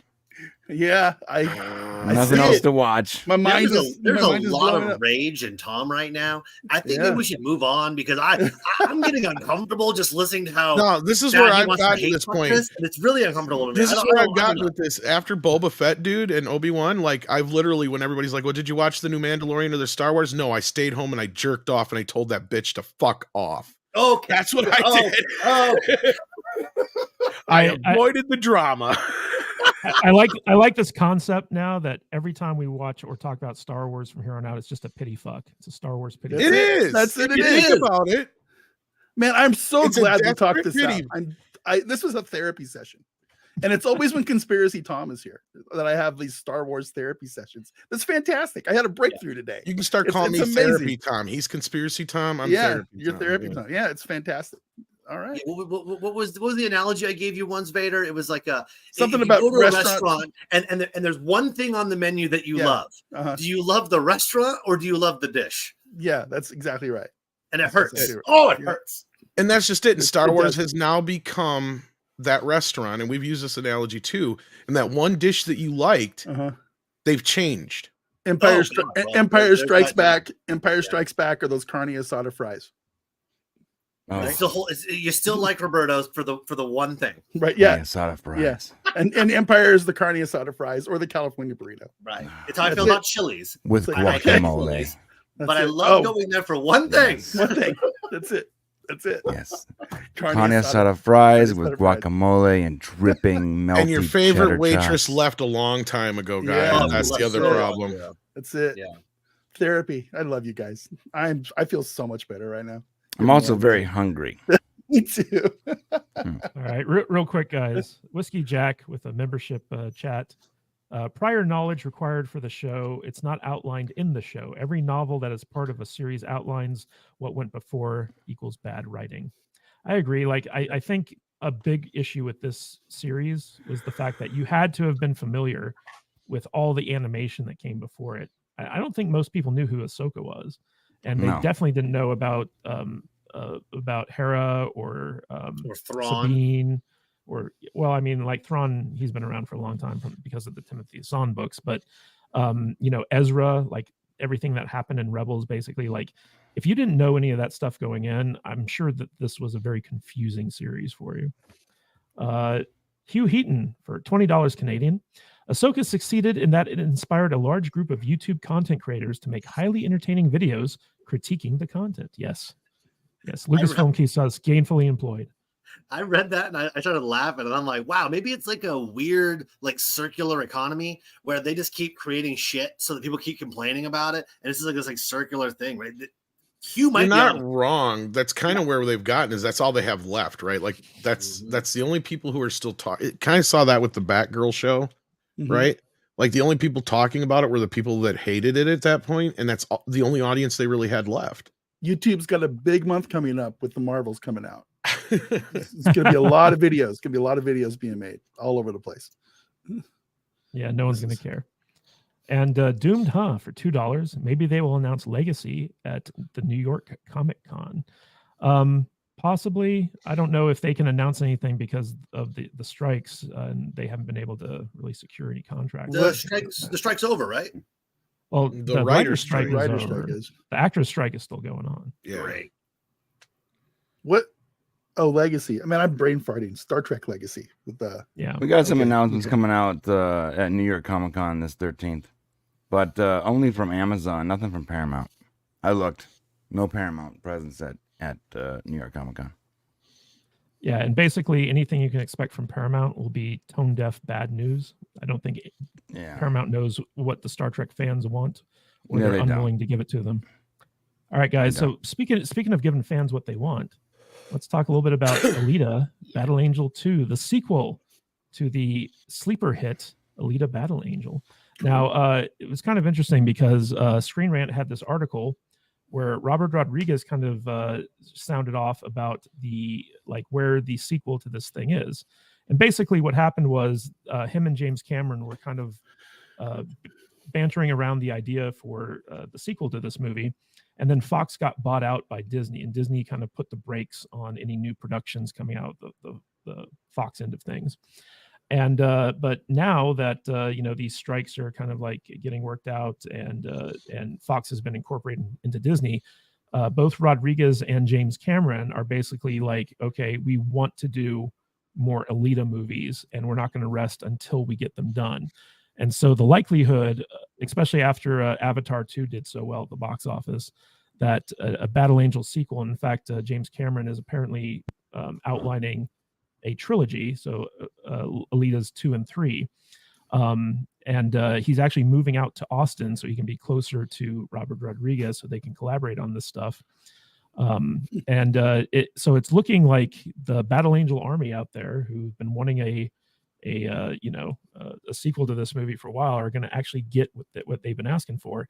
But what's interesting to me, and Conspiracy Tom, I'm going to throw this to you, is that the original Alita Battle Angel and the original Captain Marvel both came out at the same time, and at the time Captain Marvel did better at the box office, kind of buried Alita Battle Angel. But over time, Alita Battle Angel has had way more staying power than Captain Marvel has, and especially like we're on the cusp of like a sequel to Captain Marvel, where it's not even her own sequel. She's sharing it with 2 other characters nobody knows about. So I wanted to get your take on this. Do you think that that this is the ultimate revenge for Alita Battle Angel? Well, I mean, Alita Battle Angel. Okay, so Alita being the protagonist is just a stronger character. You can get behind her. She has flaws. She has insecurities. She has inability to succeed. She doesn't know who she is. And then you take the other character of Ms. Marvel or Carol Danvers, whatever, and she's just made the ultimate unstoppable badass. And I mean, like how Superman is hard to relate to because he's completely unstoppable, where Batman's much more relatable to. It's kind of how I feel it. They went way over the board with Ms. Marvel being unstoppable. I'm the greatest. Nothing is stronger than me. And on the flip side, you get the other character who's like, okay, I have to build myself up. I'm not the strongest. I don't know who I am. It's more of a hero's journey than the cram it down my throat Disney version, right? Disney keeps giving us these pre-boxed, you should like this, and jams it down your throat, where you get a better story told on the other one. It wasn't well received because many, many reasons, right? But Alita being the most accurate, I'm going to say manga to live action that I've ever seen. It's so spot on that it makes me want Akira to actually happen, right? It never will, but Alita Battle Angel makes me think Akira can happen. And where Ms. Marvel makes me think that Disney sucks is how it makes me feel. So you've got one where it inspires hope, and you've got one that inspires dread, and it really plays out over time. That's how I feel about it, really. Yeah, and Brian, you have this contrast here where basically Alita Battle Angel, it was a female-centric, female main character, strong female character movie, but you have male fans who rally around this film because it was a good film. Whereas with Captain Marvel, it's you could argue it's got the same strong female character at its center, but it's anti-man. It turns the male audience off, and so like people don't want to go see more Captain Marvel because of that. It's kind of an interesting dichotomy, don't you think?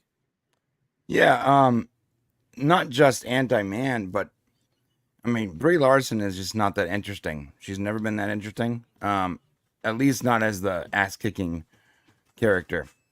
And then you put her in this movie where it feels like required viewing because it's right between, you know, these two big giant Marvel end caps. And honestly, it's disappointing that it wasn't required viewing whatsoever.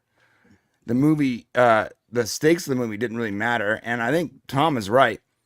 The character that is Captain Marvel is like just handed these powers. And she is just strong automatically, unkillable. And there's seemingly no end to her abilities. And she doesn't earn them. There's no journey there. So she's just handed this in, you know, she's like the epitome of like this entitled female who hates men and was just handed all this power automatically, and then comes in at the very end of Endgame and saves the day. And you're like, where did this character come from? This epic ending of this massive movie series, and we require Captain Marvel to come in at the last second to kill Thanos' ship and give us the chance to actually save the day. It was almost insulting because that was not necessary. You can cut all of her out of Endgame and nothing would change. Nothing except for it would be a better movie that didn't require you to watch Captain Marvel. That's it. Well, we heard rumors that they gave us the less heavy Captain Marvel version at the end of the day anyway, because of how people reacted to the character. And I kind of believe it because there's some things to support it. One specifically is there was a video game that came out in correlation with a vehicle. I can't remember the name of the vehicle, but like you bought the vehicle and it had this little video game that came with it. And it was Rocket Raccoon was the one who actually rescued Tony, not Captain Marvel. So that tells me she was probably doing other things in that part. And that's where it would made more sense if Rocket Raccoon would have went to find his damn ship anyway. Right. Because he could give a shit about Tony. He just wants his shit back. Right. So yeah, that I guess was the video game. I'm like, okay, that was not how it went in the movie. In the movie, it was just real quick. She comes in at that last part there to save him, and that's it. And then she has her other bit, and she's gone. And when she gets up to like headbutt Thanos or whatever, it was you had painted like this character that was like so unstoppable, but Captain Marvel, you know, no problem, no big deal.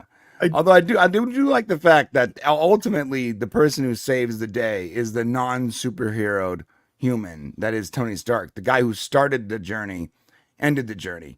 So they ended the movie right. Ultimately the movie was good, but the couple cringe moments was almost all Captain America, like the female empowerment moment. I'm sorry, Captain Marvel.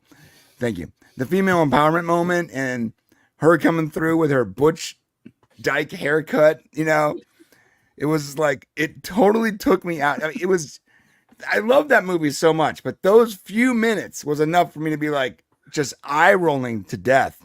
Cause it was like, it was jam packed right in the best part of the movie. And you guys just force this down my throat, remind me of where you're taking this franchise. It was the worst. I have a question for us. This is for the group. So we're all a little bit excited about them making new Alita movies.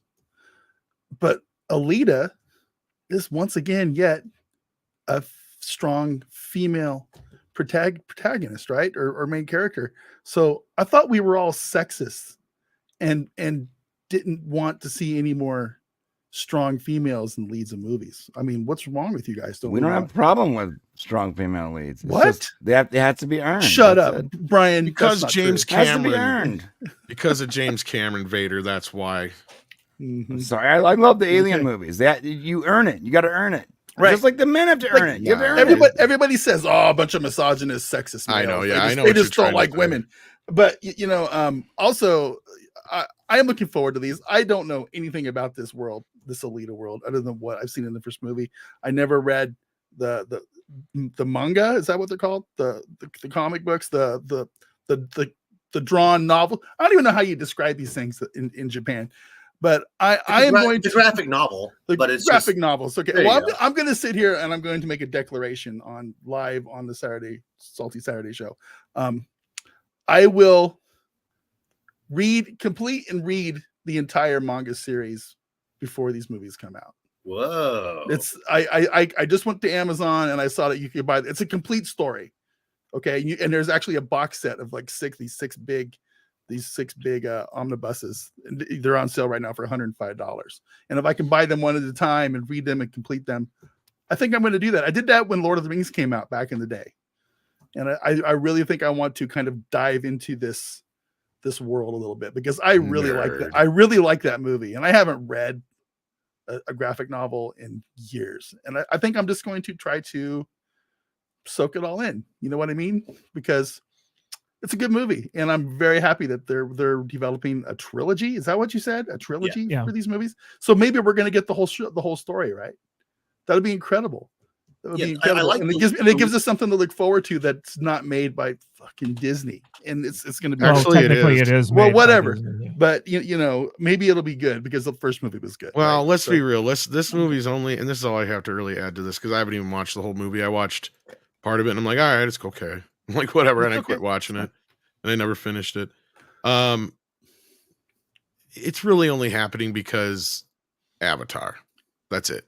Because Avatar 2 did well enough. This is James Cameron's little thank you for making us a couple bucks. Yeah. And even Rodriguez said that he did the whole thing with Boba Fett just as a kind of hopefully it would grease the wheels to get more Alita done. So they have been pushing and pushing and pushing for this for a while. So good for them. I know people like it. I haven't got a chance to check it out myself. That's all I can say. But yeah, I think this is only happening because Avatar did well. Well, then you bring up the Avatar comparison, and now you're scaring the shit out of me because we all basically liked the first Avatar, right? It is what it is. We all basically liked it. I know we're all nerds and we all have to hate it, but it made like $7 billion, right? And you understand why. It was beautiful. The story was repeated, but that's fine. But the second Avatar took a very weird turn on the storytelling and the characters. And now that you said it and Cameron's involved, now I'm really worried about Alita Battle Angel 2 just being a very 180 switch on how they want to portray the characters. So now I'm actually not looking forward to Alita Battle Angel 2. I'm a little worried. Tom, come on now. All right. Well, at least, with Alita, they have a beginning, a middle, and an end that they can work from. There's an outline. There's a story to be told.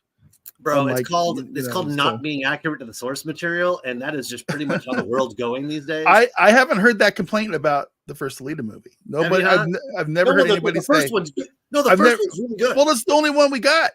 And I haven't heard anybody say they're not being faithful to the source material. Alita Battle Angel 2 Search for Water. I don't want to see it. Oh, well, yeah, I don't either. Well, they have source material to pull from. That's the beauty of it, right? It doesn't matter. Well, here's the thing is I understand James Cameron, normally he can do something like Aliens, which is something completely different from the first film. Mm-hmm. Or he can do Terminator 2, which is the exact same movie as the first film. Those are the only two sequels he's really worked on in his entire life prior to this. And Avatar 2 was like the first time he treaded into like original territory, really. And I know you kind of the look on your face there, like, no, watch Terminator, then watch Terminator 2. They are the exact same movie, script, beat for beat. Yeah. The only difference is just shifted characters. Instead of Sarah Connor, it's John Connor saying her lines and so on. One is like at 100 and one's like at 1,000. I mean, it's just like an elevated version, right? Yes, basically. Yeah, and I'm not saying it's bad for that. I'm just saying No, but they just took the same character traits and lines and all that business and just shifted it to Arnold's version of the T-800 or whatever instead of Kyle in the second film. And that's all they did. Nothing wrong with that. It is what it is. Cameron is what Cameron does. He's going to do what he does. And whether this is going to be a decent sequel or not, I don't know. As long as he's got source material to go from, I wouldn't worry too much. Because that's the thing is like Avatar is his first real original thing in a long time. And it was Well, really felt like a lot of other things we've seen before. You know what I mean? It was. I'm going to shake you up a little bit here. And Pocahontas Disney has in a lot of space. source material on Star Wars and a lot of source material in Marvel, and they're finding ways to fuck that up pretty good.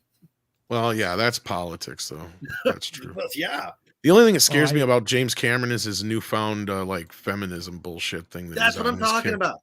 He's Like, mad that there was guns in all of his movies now. Yeah, I don't know where he's coming with all this shit. Guys, real quick, want to give a big shout out to Jillian N for gifting 5 Salty Nerd Hey, podcast Jillian. memberships, helping great. us hit our goal. Thank you so much, Jillian. And also, we got Mr. Tickle Trunk for Canadian $5. I watched the first fight between Luke and Vader after the Ahsoka flashy but empty fight. People are sharing around social media. Choreography is supposed to tell the story. Hands down, the slow, stunted sword fights of the 80s were better than any today's.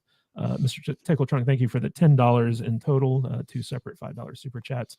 He's right. The sword fight or the lightsaber fights in Ahsoka just didn't hold up to the older original. Well, and that still we can blame on George Lucas, because when he first introduced lightsabers, he told Mark Hamill that they were supposed to be heavy, and they took a lot of, energy and force to move around. Like they weren't. That's why he always two-handed it instead of just one.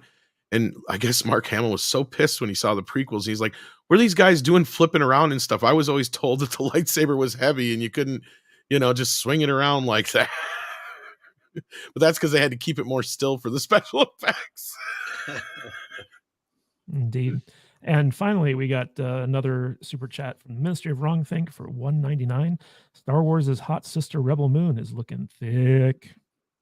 Looking forward to that. Snyder fans. I think are we all looking forward to Rebel Moon? We're all I know. looking forward to that, right? Yeah. Yeah, I'm looking forward to Yeah. it. I liked it the first time when it was called Battle Beyond the Stars. And Right. then before that, the Seven Samurai. Here we go. Yeah. Here we go. Jesus. Here we go again. Speaking of James Cameron, yeah, because he worked on Yeah. Battle Beyond the Stars. Yeah, he gave us the boob ship. Yeah.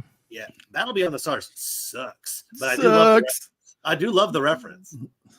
I mean, that's all Rebel Moon is. It's basically Zack Snyder is just remaking Battle Beyond the Stars. That's I think all they it should is. have had John Boy's mole attack different planets. That would have been really fun. All right, guys. Speaking of attacking different planets, let's talk about the Fantastic Four movie and this rumor that it's going super female centric by making Sue Storm the main character. There was a little bit of hope there that Marvel might be course correcting a little bit, but there's a rumor out there coming from the Dub Pro show, from what they cite as high level sources, and this is a Bounding Into Comics article about it, that basically the proposed Fantastic Four movie is going to be about an alternate universe Fantastic Four who come into the Prime Marvel universe from the 1960s in this alternate timeline. And so like when they get there, it's all very kind of 1960s style, male female dynamics. And then when Sue Storm is exposed to modern female sensibilities, she discovers that Mr. Fantastic is actually a terrible human being, misogynist, who's keeping her repressed. And it's all about her coming into her own power. And basically the concept behind this movie has been so insulting to the character of Mr. Fantastic, Reed Richards, that all the actors that they've approached to play this character have turned it down because they're like, no, I don't want to be associated with that. And a lot of people, A cuckold Mr. Fantastic doesn't sound fun to you? yeah. That sounds, So a lot of that sounds pretty spot on for 2024, man. How you like Yeah, that, so- Mr. Fantastic? yeah. So a Oh lot of my people are basically saying that this is just- effing Ben in their bed. Yeah, you sit in that chair and stroke your little penis, Mr. Fantastic. You're so stretchy, but you still have a tiny little dick, don't you? Sorry. I'm So, telling you, a lot of- that page is in that script. I'm telling you it is. It is. It's in this. Has to be.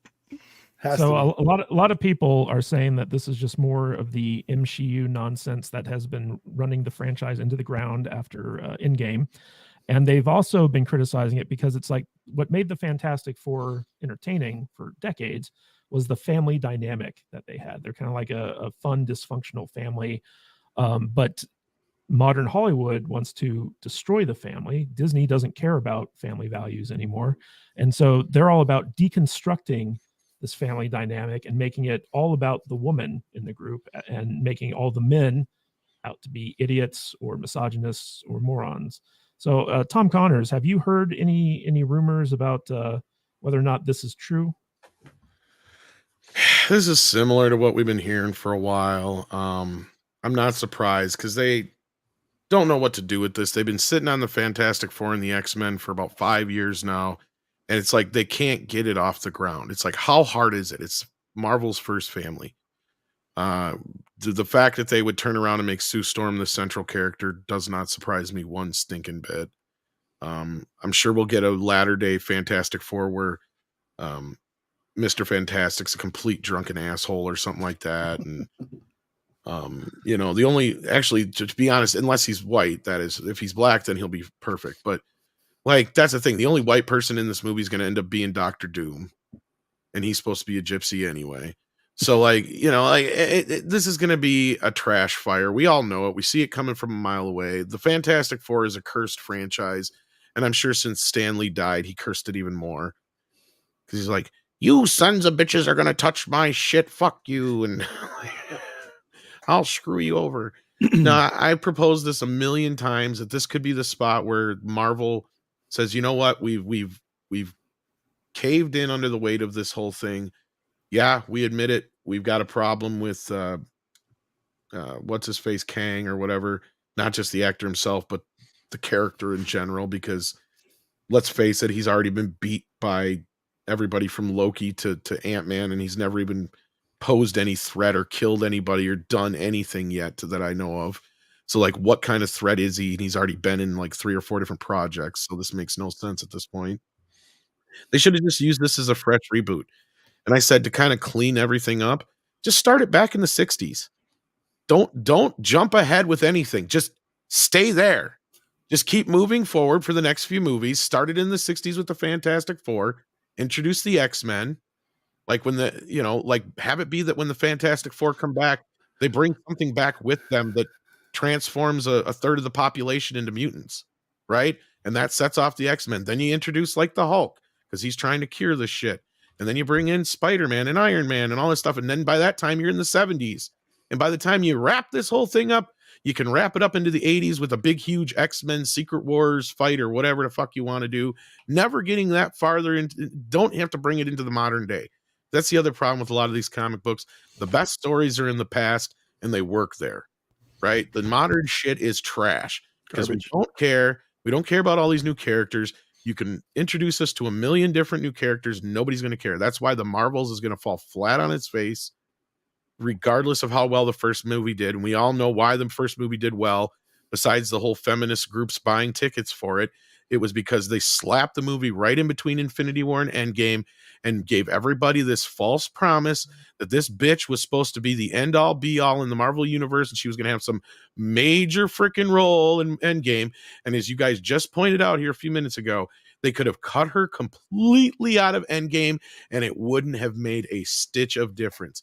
I could go do it right now, and I bet she wouldn't even notice the cuts. Just want to give a big shout out to William Forbus, who just gifted 5 more Salty Nerd memberships in the chat. Thank you so much, Mr. Forbus. Matt Vader superfan. Conspiracy Tom, why do you think Marvel is insisting going down this MCU path when all their fans, even a good portion of the female fans, are like, hey, just give us good stories instead of making it about the message? Okay, well, my name is Conspiracy Tom. It says it right here. How deep do you want me to get into this, Matt? Go deep. Okay, so since Walt Disney's death, the Disney Corporation has been the major propaganda wing for whatever forces are driving this country. They've been creating content and teaching children how to think since the 60s. It's gone through various progressions over the years, and now the direction that Disney's going is men are dumb, they're stupid, women are the future. You can take whatever angle you want from that. Is it communism? Is it commercialism? Whatever you want. There's a lot Marxism. of reasons. Right. It could be a lot of different things. But at this point, Disney has no creativity. They have no energy. They have nothing. And all they're doing is trying to take original stories that people like. They said, oh, well, people like this. Okay, well, let's make it more modern, whatever that's supposed to mean, right? And so they twist everything. Everything just keeps getting twisted. It's lack of creativity, lack of drive, lack of care. Nobody cares about these projects. The people that do care, we go watch it, and then we're upset. But we're still going and watching it.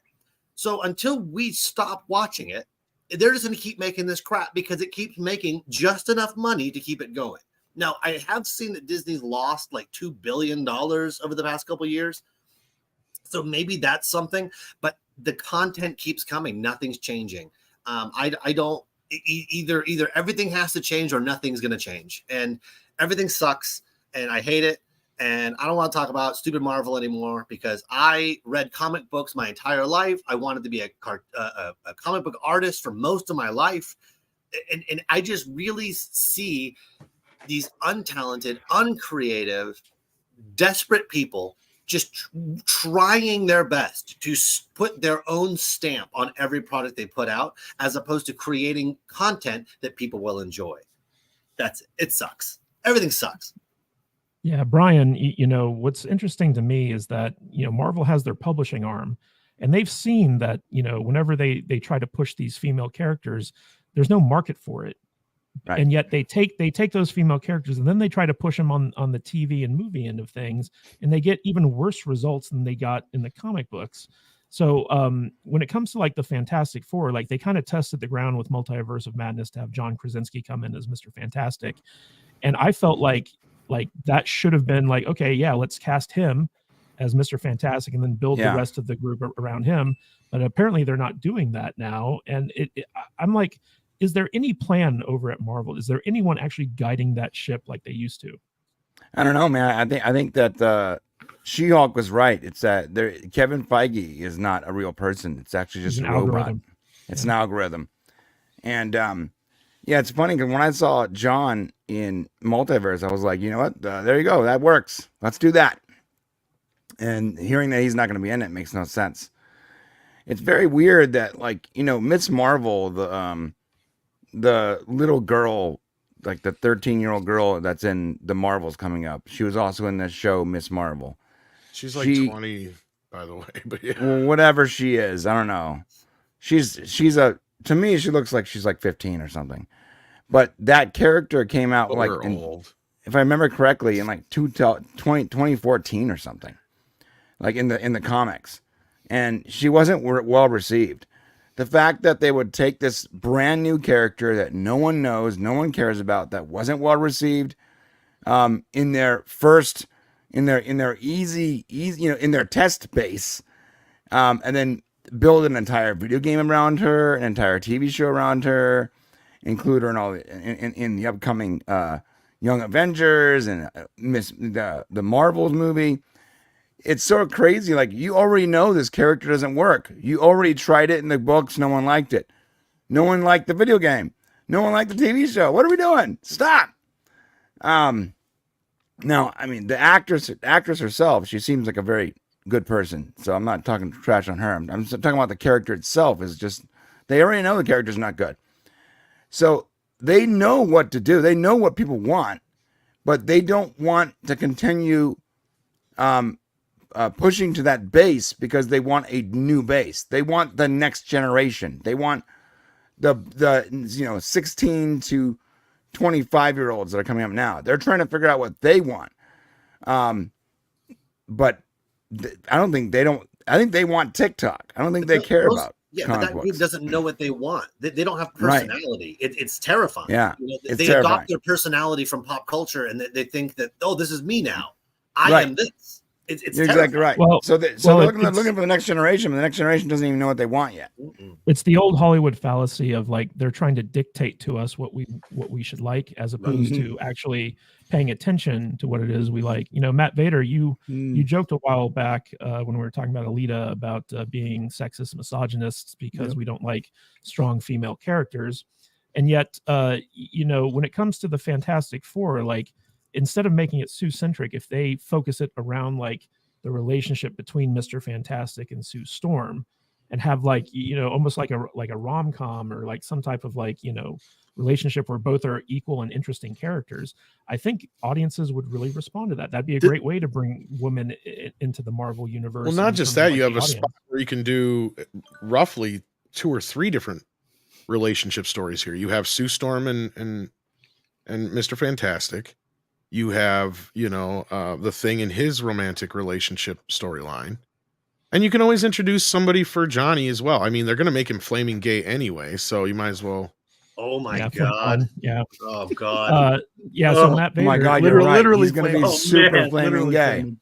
He's not even everybody. flames. It's just rainbow coming out of him. Oh my He's- God! There'll be a Johnny scene where he Storm. flies across the raining sky, and a rainbow literally follows him. He's gonna be shitting Skittles as he flies through the air. Is that what we're talking about? You know, Yeah, I didn't Rainbow realize that. flavor. Matt Vader, do you think What? that there's any way that a Sue Storm-centric Fantastic Four could succeed at the box office? No, I do not. It's just going to be more of the same. That therapy session we just had with Star Wars a few minutes ago. I think that I finally got my break that I needed.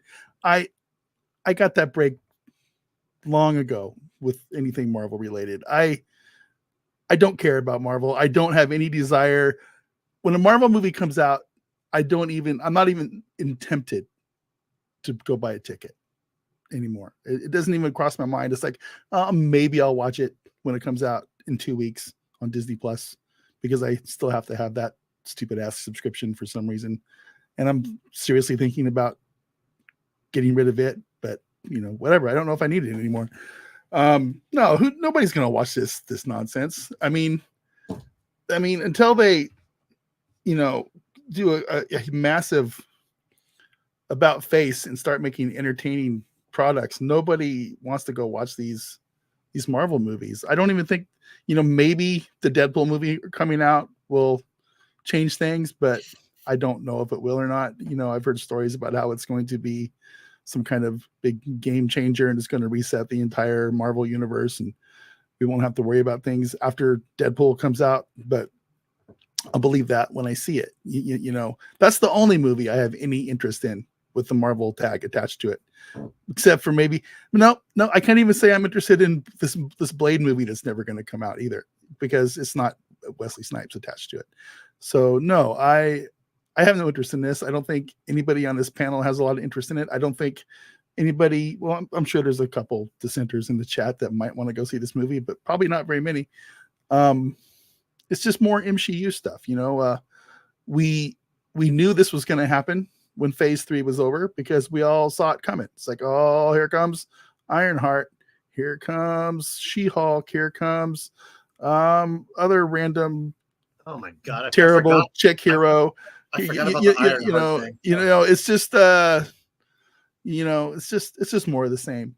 And it's just nothing that I want to spend money on, and I don't think I'm alone. No one likes Ironheart.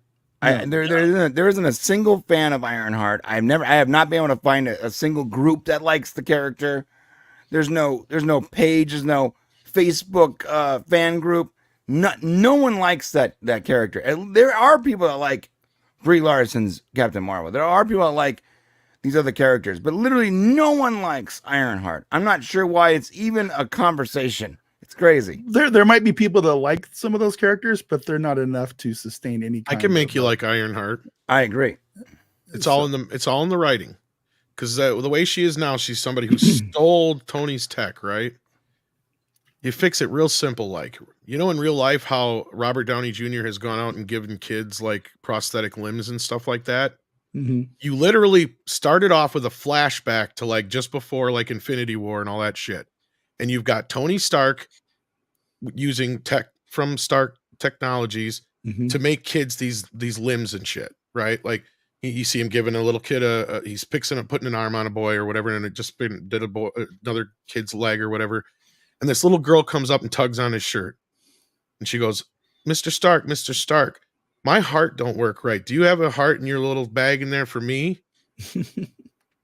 And he just breaks the fuck down, doesn't know what to do because he can't just give her a new heart. So he spends the next 2 weeks without any sleep, building this girl a brand new heart that functions just like his arc reactor does. Uh-huh.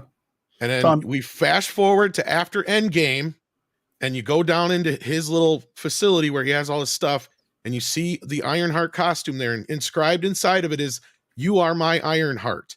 And then all of a sudden, this big thing just boom on her fucking front lawn right after he dies, because it was willed to her.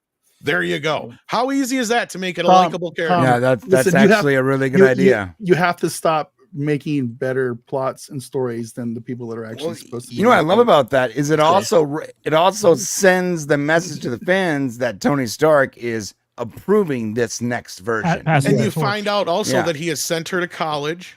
She is now like gone through like a lot of the same. She went to MIT or whatever. Exactly. Right. Yeah. And all that stuff. And because she was able to live because Quit- she had a heart. Quit writing good stories, Tom. That would Quit. have been brilliant. But Hey, instead, let's make it like some anti-fascist thing where it's like she's like up against the colonizers, and she puts.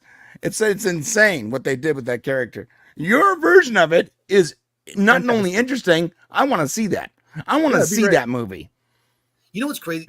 K-Dish, I don't know if you remember, we've done this a couple times where we've taken a shitty Marvel project and recreated it on this show, and it's been amazing. Take note of that, because honestly, this is one of the more fun things that we ever get into on these shows, is that we take this garbage that ruins our childhood, and we just by tweaking a few details, it's all of a sudden palatable for a large audience. And take note of this, because my God, Tom, you're frustrating me and making me have hope for the future of humanity all at the same time. Thank you, sir. Yes, hope for the future is. It's not that difficult to do. No. You just make the characters likable. See, that's you're 100% right. That's the problem with Disney, Marvel in general, is they've tried to make these characters so unlikable.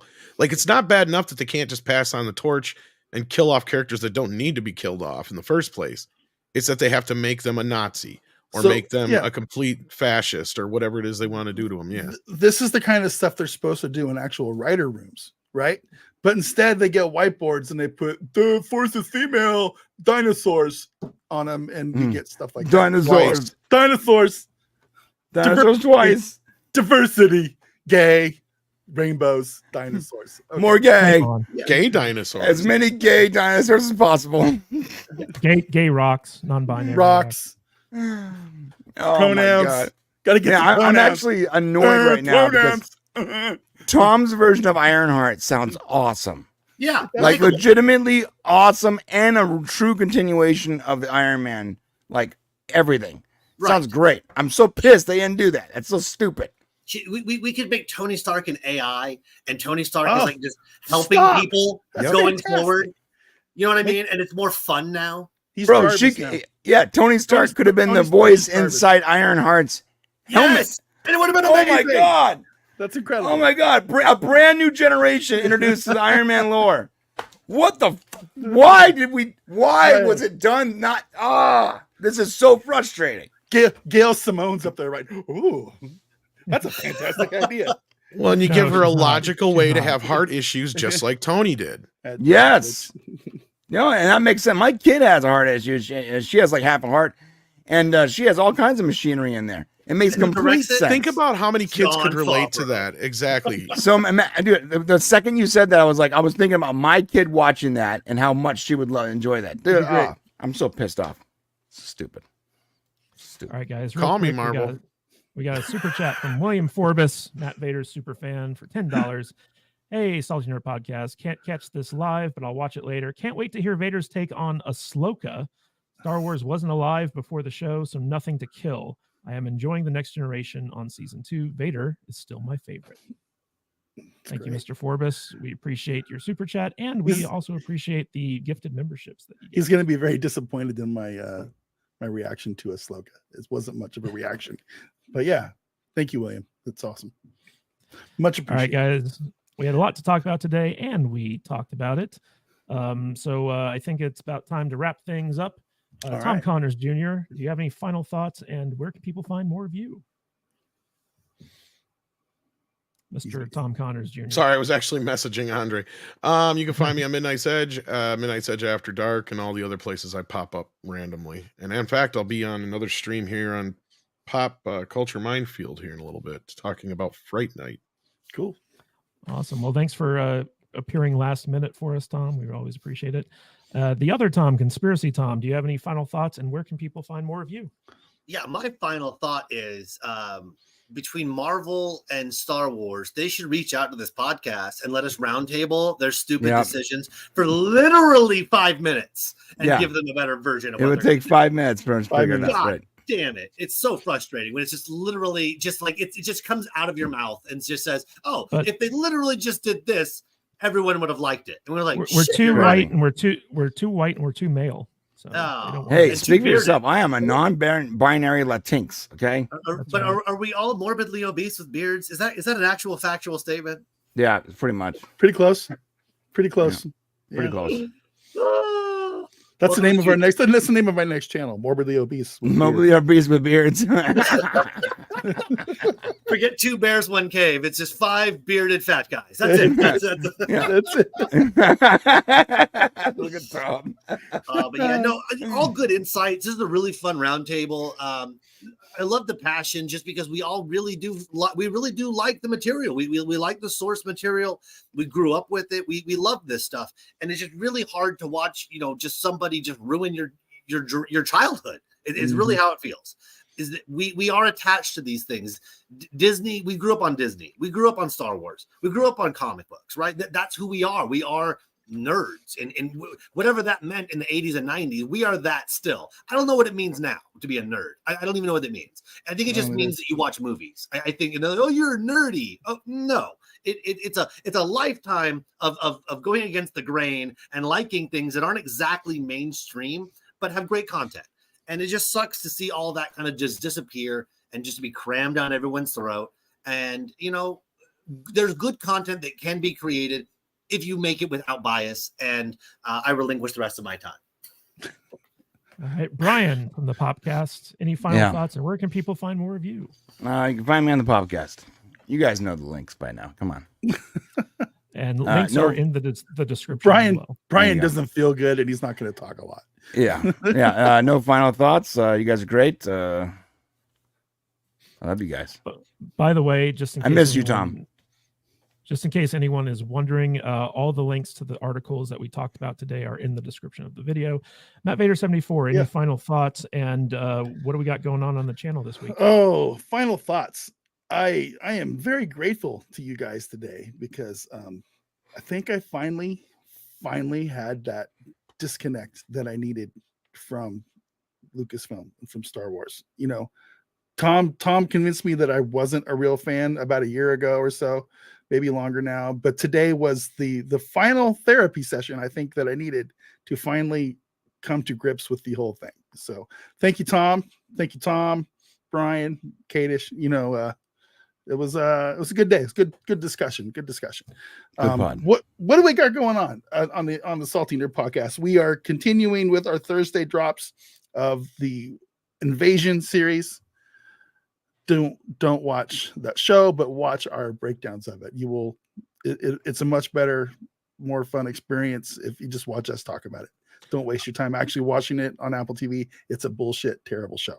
I don't know which Tom you were thanking for what, so I propose from here on out, if I'm on with Conspiracy Tom, he's Conspiracy Tom, and I'm Big Daddy cool Captain Cool Shit. Okay, Big Daddy Captain Tom. Cool Shit Tom. That works. Therapy Tom and Conspiracy Tom. Okay. That works. Okay, Therapy Tom works too, I guess, for short. But yeah, watch our Invasion videos every Thursday and watch our SMP weekly shows that we drop on Fridays. We just dropped our Scream review yesterday, and coming up next Friday, we watched and talked about this terrible movie with about 5 dumb bitches in a cave called The Descent. It's well, you can probably tell how I felt about it, but I was alone on my mountain on that movie. Yeah, The Descent coming out next week. Scream yesterday, and it's Scary Movie Month. I think we got I don't know what we got. My brain's falling apart. So yeah, that's what you have. Thanks for being here, guys. Appreciate all of you very much. Yes, we should point out that this month we're doing all spooky movies. So on Tuesday we're going to be recording our review of The Shining, the Stanley Kubrick classic. Yeah. And also, don't forget that we have a live stream on Tuesdays as well. Tuesdays at 2 p.m. Pacific time. It's our Saltcast IRL stream, and we're looking to get more guests in the studio to talk about it. But want to give a big shout out to everyone who gave us super chats in this episode of Salty Saturdays. Mexican Iron Man, Gavin Blackburn, Fluffy Panda, Shogun Orta, Ministry of Wrong Think, Hugh Heaton, Doomed Huh, and Mr. Tickle Trunk. Thank you so much. We also have a super chat from William Forbus thrown in there as well. Vader's still his favorite. And also want to give a big shout out to Jillian N. and William Forbus for your generosity in gifting members. Dennis Wright, thank you so much for joining up for the membership. Hope you enjoy the exclusive content that you'll be getting as a Salty Nerd membership. We also have our Patreon going, and there's separate exclusive content over there. It's more for audio listeners. So if you're driving around, you like listen to podcasts, stuff like that, the Patreon has lots of really good stuff over there. Just go to saltynerdclub.com, takes you right to it. And of course, saltynerdlive.com will tell you exactly when our next scheduled live stream is, in case you guys want to check that out as well. But I want to thank my fantastic panel of nerds for showing up today and giving us their insights into all these ridiculous topics. And tune in next Saturday, same salty time, same salty channel, for more Salty Saturdays. And we've actually got a very special guest lined up for next week.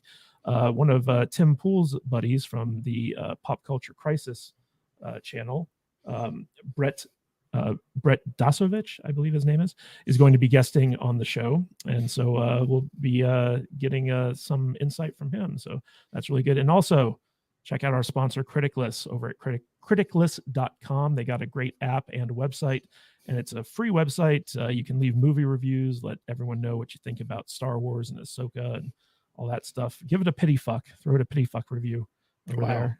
Yeah. Sell really it. Good. Yep.